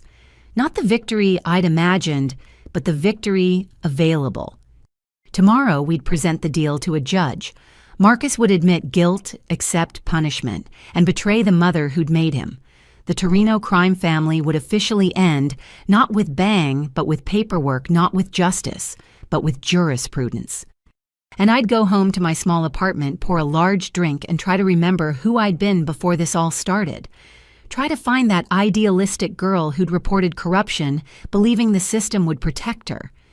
She was gone, replaced by someone harder, smarter, more willing to work in shadows, someone Rosa would recognize, even respect. The war was ending in armistice rather than victory. But ended was ended, and sometimes that's the most justice a broken world can offer. Judge Catherine Stone's courtroom was packed for the plea hearing. Press filled every available seat while victims' families lined the walls. I sat in the witness section, feeling the weight of 3 years condensing into this moment. Marcus entered in a suit instead of orange, his lawyer's small victory. He looked smaller somehow, the arrogance dimmed by months in custody. His eyes found mine briefly before moving to Bradley, who sat rigid beside Thomas. United States versus Marcus Torrino, the clerk announced. The defendant appears for change of plea. Judge Stone reviewed the agreement with surgical precision. Mr. Torrino, you're pleading guilty to conspiracy to distribute controlled substances, money laundering, and racketeering. In exchange for a recommended sentence of 20 years, you agree to cooperate fully against all co-conspirators. Is this correct? Yes, Your Honor. Marcus's voice carried none of its usual command. And you're doing this voluntarily. No one has threatened or coerced you. A bitter smile crossed his face. No more than usual in my family, Your Honor. Stone wasn't amused. Yes or no, Mr. Torrino? Yes, voluntarily. What followed was an hour of Marcus admitting to crimes that spanned decades. Each allocation was a dagger to the Torrino legacy. Drug shipments coordinated through his law firm murders, ordered with casual efficiency, money laundered through children's charities. Tell me about Professor Williams. Walsh prompted during the factual basis. Marcus straightened slightly. My mother ordered his death after learning he might cooperate with authorities. I arranged the logistics through our contacts in the police department. I felt the courtroom's eyes on me. The professor who'd threatened me, whose death had haunted my conscience, reduced to a line item in Marcus's confession. And the use of Bellini construction. I manipulated my brother-in-law David into storing what he thought were legitimate pharmaceutical supplies. He never knew they contained fentanyl. I specifically chose his company because his financial troubles made him desperate, and his relationship to Roxanne provided potential leverage. My father, sitting 2 rows behind me, made a sound like he'd been punched. Mom gripped his hand tighter. Mr. Torrino. Judge Stone interjected. You mentioned your niece, Roxanne Bellini. Were you aware she was a federal agent? Not initially. My mother suspected first, said Roxanne was too smart to be failing so completely. When we confirmed her identity, I wanted her eliminated. My mother overruled me. Why? Marcus looked directly at me. She said Roxanne was still family. That blood required proof of betrayal before spilling. Even after we knew, Rosa insisted on testing her, trying to turn her. She never stopped believing her granddaughter could be brought back to the fold. But you disagreed. I knew Roxanne, knew her rigidity, her need to see the world in black and white. She'd never turn. His voice carried something almost like respect. I was right. The admissions continued. Bradley testified briefly, confirming his father's involvement, his voice steady despite visible tremors. When Marcus tried to catch his son's eye, Bradley looked through him like he was glass. Then it was my turn, not to testify about crimes. Marcus had admitted those, but to provide victim impact, to speak for those who'd lost family to Torrino drugs. Your Honor. I began standing at the podium. I've carried a badge for 3 years. In that time, I've seen bodies of teenagers who thought they were taking Percocet, but got fentanyl instead. I've held mothers who found their children dead with foam on their lips. I've watched families destroyed by addiction that started with pills they thought were safe. I pulled out a photo. This is Jamie Morrison, 16 years old, honor student, died from one pill that came through the Torrino network. Her mother asked me to show this to make sure the court sees what 20 years is really buying. Objection, Calabrese called. This is prejudicial. This is reality. Stone cut him off. Continue, Marshal. Jamie was one of thousands. Each death a family destroyed, a future erased. 20 years doesn't bring them back. 20 years doesn't heal their parents' pain. I set down the photo. But 20 years with cooperation might prevent the next Jamie, might save families who don't yet know they're in danger. That's why I support this agreement, not because it's just, but because it's necessary. Even though the defendant is your family, Stone asked. Especially because he's family. We have a responsibility to stop our own when they cause harm. That responsibility doesn't end with blood. As I returned to my seat, Rosa entered in a wheelchair escorted by medical staff.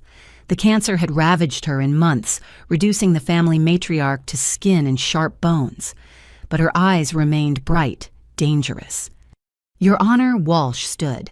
Rosa Torrino is here for medical evaluation regarding her compassionate release petition. I'll hear from her after we conclude this matter, Stone decided. Mr. Torrino, having heard the factual basis and impact statements, do you still wish to plead guilty? I do, Marcus said, then surprised everyone by continuing. I also want to say something if the court permits. Stone nodded carefully. Marcus turned to the gallery, finding victims' families. I'm sorry. Those words are worthless against your pain, but they're all I have. I told myself I was a businessman, that supply and demand absolved me of responsibility. I was wrong. Every pill that killed someone's child came through channels I created. Every overdose connects back to choices I made. I can't undo that, but I can try to dismantle what remains of the network that caused it. His gaze moved to Bradley.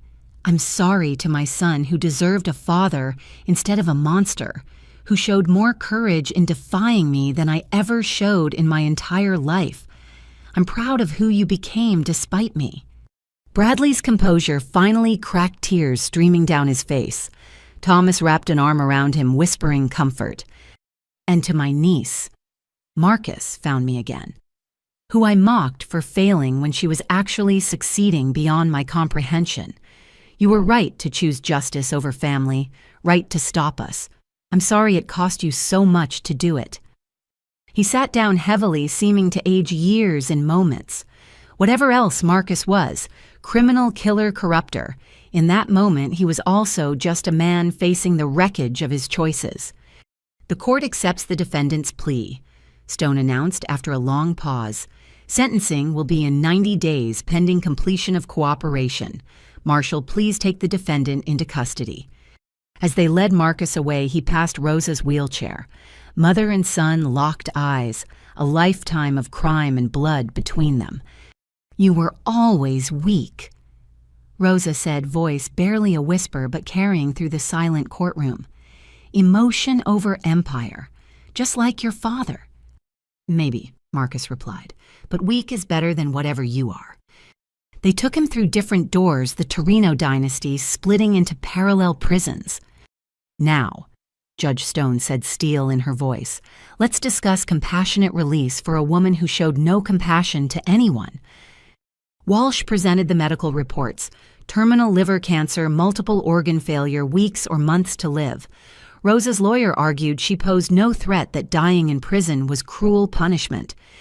Then Chen took the stand with Rosa's files. Your Honor, these documents detail 40 years of murder, corruption, and drug trafficking. Rosa Torrino didn't just run a criminal organization. She corrupted the entire city. Judges, including some who might hear this petition, took her money. Politicians who write compassionate release laws were on her payroll. Objection! Rosa's lawyer shouted. Those documents were illegally obtained. They were provided voluntarily to federal agents. Chen countered smoothly, not mentioning my role. Their authenticity has been verified by multiple witnesses, including Marcus Torrino. Stone reviewed selections from the files, her expression darkening with each page. When she finally spoke, her voice could have frozen fire. Mrs. Torrino, you've asked this court for compassion. Let me tell you about compassion. Compassion is what Jamie Morrison's mother shows by getting up each day. Compassion is what Bradley Torrino demonstrated by testifying against his father. Compassion is what Marshal Bellini exhibited by supporting a plea deal for the uncle who tried to kill her. She leaned forward. You showed none. For 40 years, you poisoned this city while playing grandmother. You ordered murders while making Sunday sauce. You destroyed families while preaching family values. Now facing death, you want mercy. You never gave.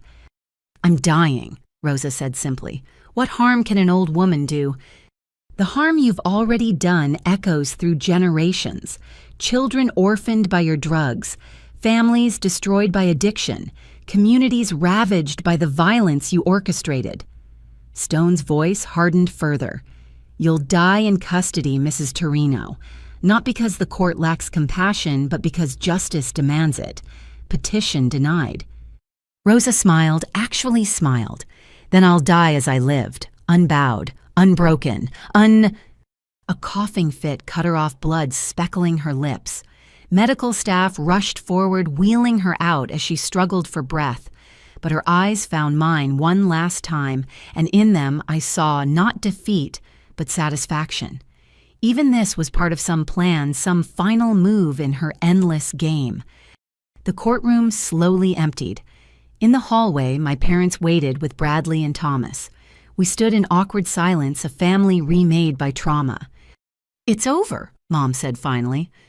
This part is, I corrected. Trials for the others start soon, years of testimony ahead. But the heart of it's done. Dad added, looking older but somehow lighter. Marcus admitted I didn't know. That matters. You want to get coffee? Bradley asked suddenly. All of us, I know it's weird, but we're all that's left of the family that isn't in prison. So we did. 5 survivors of the Torrino War sitting in a downtown cafe trying to remember how to be human instead of witnesses. The conversation was stilted at first, careful navigation around painful topics. Then Thomas told a story about Bradley stress baking during trial prep, and suddenly we were laughing. Not much, not long, but enough to remember we were more than our trauma. What's next for you? Dad asked me as we prepared to leave. Keep testifying, keep working, try to remember who I was before all this. Or figure out who you are after, Mom suggested. That girl who reported her professor, she was brave but naive. You're still brave but wiser. That's growth, not loss. As we parted ways, Bradley pulled me aside. Thank you for supporting the deal, for understanding why I needed this to end. We all needed it to end, different kinds of justice for different kinds of pain. Rosa would say justice is just revenge dressed in robes. Rosa says a lot of things. Doesn't make them true. I squeezed his shoulder. Take care of yourself. And Bradley. What your father said about being proud, he meant it. Even monsters love their children." "I know," he said quietly. "That's what makes it so hard." That night, I stood on my apartment balcony watching Chicago's lights flicker like ground-level stars. Somewhere Marcus sat in a cell preparing to betray everyone who'd ever trusted him. Somewhere Rosa lay dying, probably planning one last manipulation. Somewhere families mourn children they'd never see again. But also somewhere drugs weren't being sold because the network was broken. Children weren't dying because the supply was disrupted. Families were being spared pain that would have come. The math of justice: lives saved against lives, lost future prevented against past unpunished. Not clean, not satisfying, but real. My phone buzzed. "Rodriguez. Outstanding work today. Take a week. You've earned it." A week to be just Roxanne, not Marshal Bellini. A week to remember what food tasted like when not eaten in safe houses, what sleep felt like without checking for assassins. But even as I planned normal activities, I knew the truth. There was no going back to who I'd been. Too much had changed. Too much had been sacrificed and learned. The girl who dropped out of law school was gone, replaced by someone harder, but maybe stronger. Someone Rosa would recognize even if she'd never admit it. The Torrino Empire was falling brick by bloody brick, and from its rubble we survivors would build something new. Not perfect, not pure, but honest about its compromises. The family disappointment had become the family's reckoning, and in the end, that was its own kind of justice. 6 months later, I sat in the witness chair for what felt like the 100th time. This trial was for Patricia and Roberto, the money launderers and smugglers who'd helped build Rosa's empire. The courtroom routine had become numbingly familiar. The oath, the questions, the attempts to discredit me. Marshal Bellini. Patricia's lawyer began with practiced hostility. "How many times have you testified in Torrino-related cases?" 14 trials, 43 days of testimony total. Quite the career boost, isn't it? The dropout cousin who became the star witness. "Objection," Walsh called out, but I answered anyway. "Every second in this chair represents a family member I helped convict. There's no boost worth that price." The lawyer smirked. "Yet here you are again. Tell me, do you receive overtime for testimony?" "I receive threats. Last week someone left a dead rat on my doorstep with a note saying, 'Snitches get stitches.' The week before my car tires were slashed, so yes, I get overtime, time spent looking over my shoulder." Judge Stone intervened. Counsel moved past compensation to relevant questions. But the damage was intentional, painting me as profiting from family destruction. It was Patricia's strategy from her cell delivered through lawyers who pretended they weren't still taking orders from defendants. "You testified that Patricia Torrino laundered money through children's charities," the lawyer continued. "Did you ever see her personally steal from sick children?" "I saw her code drug money as donations from non-existent donors. Money that should have helped children instead washed blood off crime proceeds." "But did she steal medicine from hospitals? Take food from orphans?" "She stole their hope. Every dollar laundered was a dollar not spent on legitimate charity. Every fake donation was a real child not helped." The questioning continued for hours. Patricia watched from the defendant's table designer suit, unable to hide the steel underneath. She'd been Rosa's perfect daughter, ruthless, wrapped in respectability. During a break, I found Bradley in the hallway. He'd been testifying in the morning session, looking stronger than 6 months ago, but still fragile around the edges. "How bad was it?" I asked. They brought up the kidnapping, asked if trauma might have affected my memory. Thomas almost got thrown out for yelling at them. He managed a weak smile. But I held up, told them about the charity schemes the way Patricia would joke about helping kids while moving millions in drug money. She always was the cruelest one. At least Marcus and Rosa admitted what they were. Speaking of Rosa, Bradley glanced around nervously. "Have you heard she's getting worse? Doctors say maybe days left." I'd been trying not to think about it.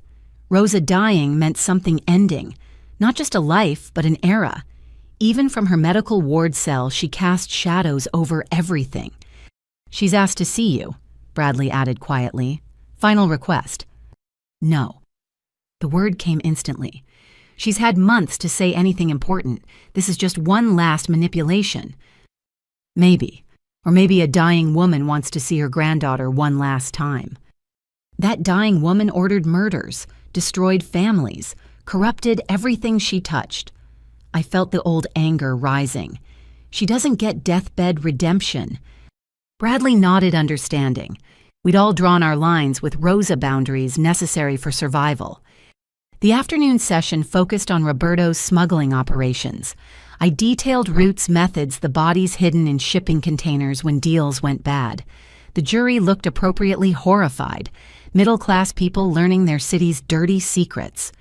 But it was during redirect that everything shifted. Marshal Bellini, Walsh, asked, "Did you review shipping manifests from Roberto Torrino's company?" "Yes, hundreds of them." "Did you notice any patterns beyond drug smuggling?" I frowned. This wasn't in our prep. There were inconsistencies, shipments that didn't match customs records but not containing drugs. "What did they contain?" "Objection." Roberto's lawyer stood. "This is beyond the scope." "Your Honor." Walsh responded, "This goes directly to the conspiracy charges." Stone nodded. "I'll allow it. Answer the question, Marshal." "Some shipments contained people. Roberto was human trafficking alongside drug smuggling." The courtroom erupted. This wasn't in any indictment, any previous testimony. Roberto shot to his feet, screaming in Italian, before guards restrained him. "How do you know this?" Walsh pressed. Port Authority found remains in containers from 2018. DNA matched missing persons from Eastern Europe. The shipping manifests traced back to Roberto's company. "Why wasn't this charged?" "Insufficient evidence to prove Roberto's knowledge. Until yesterday." Walsh produced a document. Marcus Torrino's latest cooperation included details about the human trafficking. Roberto bragged about it, called the victims bonus cargo. Patricia's composure finally cracked. She turned on her brother, hissing accusations. Their lawyers tried to restore order while the jury watched the Torrino family tear itself apart. Judge Stone gavelled repeatedly. "We're in recess. Marshals secure the defendants separately." In the chaos, my phone buzzed. "Rodriguez, Rosa's taken a turn. Medical says hours, not days. She's asking for you urgently."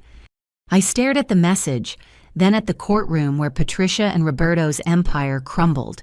Rosa was dying while her children destroyed each other.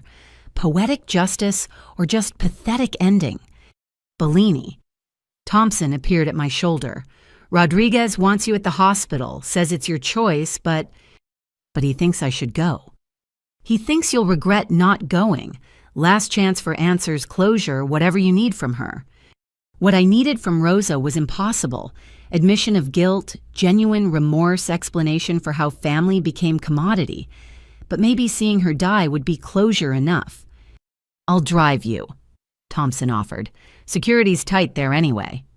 The medical ward of the Federal Detention Center smelled like disinfectant, fighting a losing battle against death.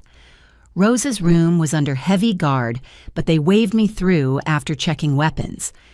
She lay propped on pillows, a skeleton wrapped in papery skin. Monitors beeped irregular rhythms while IV drips fought to extend what cancer was taking. But her eyes, when they opened, remained sharp. "Roxanne." Her voice was a whisper, forcing itself past fluid-filled lungs. "You came." "I'm here. Say what you need to say." A ghost of her old smile. "Still angry. Good. Anger keeps you sharp. Soft emotions make soft decisions. Is that your deathbed wisdom? Stay angry?" "My wisdom is worthless to you. You chose your path." She gestured weakly at a manila envelope on the bedside table. "But perhaps this has value." I opened it carefully, finding old documents. Birth certificates, immigration papers, photos from the 1940s, the early history of the Torrino family in America. "Your great-grandfather..." Rosa wheezed, pointing to a photo of a stern man. Came here with nothing, built everything. Legit at first, construction like your father. Then prohibition created opportunities. One illegal shipment to save the business became an empire. Why show me this? Because you think we chose crime. We chose survival. Each generation faced the choice. Stay clean and struggle or get dirty and thrive. We chose family over law every time. You chose money over morality. Same thing when you have children to feed.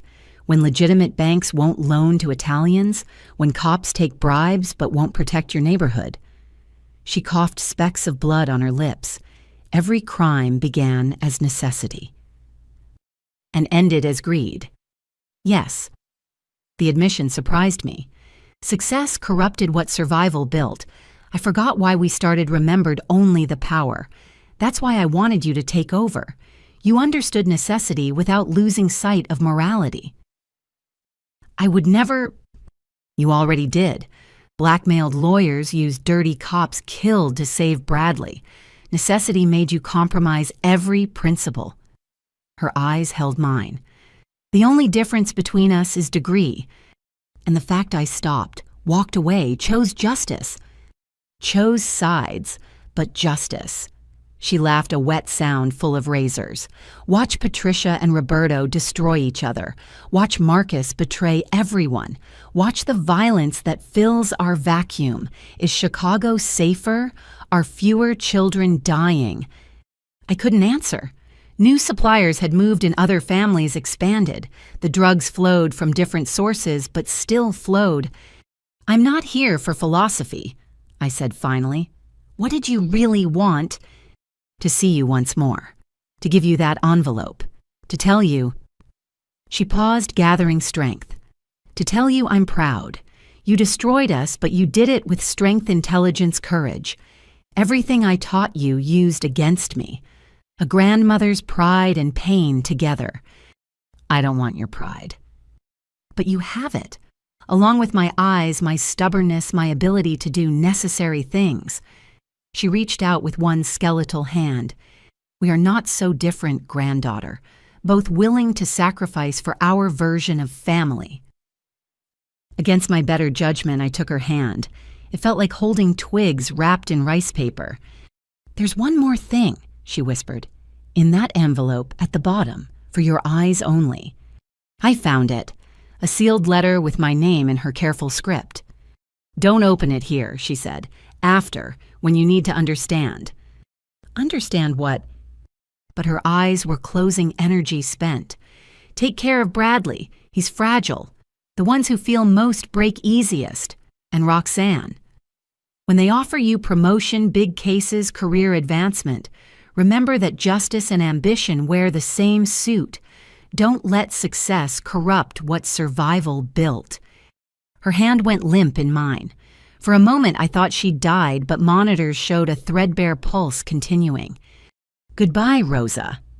I said, not sure what else there was. Arrivederci, nipotina, she whispered, until we meet again. I left her there dying, surrounded by guards instead of family. In the parking lot, I sat in Thompson's car and opened the letter.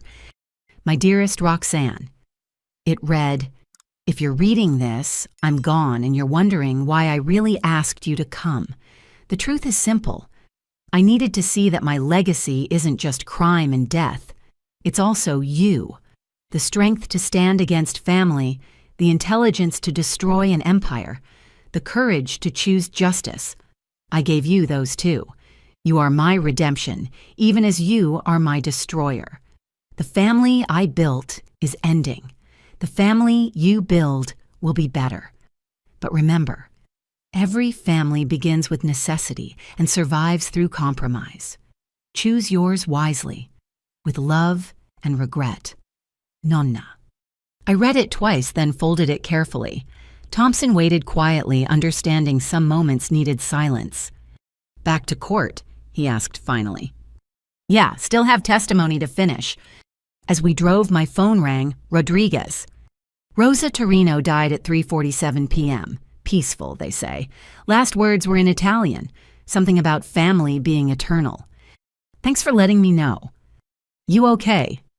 Was I the woman who'd ordered murders, but baked cookies, who'd built an empire but loved her grandchildren, who'd corrupted a city, but somehow produced me?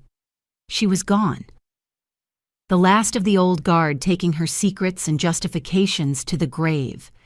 I'm okay, I said, meaning it, ready to finish this. Back at court, the afternoon session had been postponed due to the defendants' conflicts. Tomorrow, Patricia and Roberto would face questions about human trafficking, about turning misery into money. But today was ending with Rosa's death and her letter in my pocket. Her final manipulation or genuine emotion. Both probably. Everything with Rosa was both. That night, I sat with my parents telling them about the hospital visit. Mom cried. For the mother she'd wished for, not the one she'd had. Dad held us both solid and real and untainted by Torrino crimes.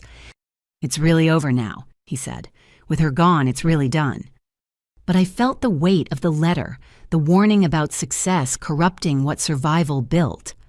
Rosa was gone, but her lessons remained, both the ones she'd taught on purpose and the ones she'd taught by example. The trials would continue. The family would finish destroying itself in court.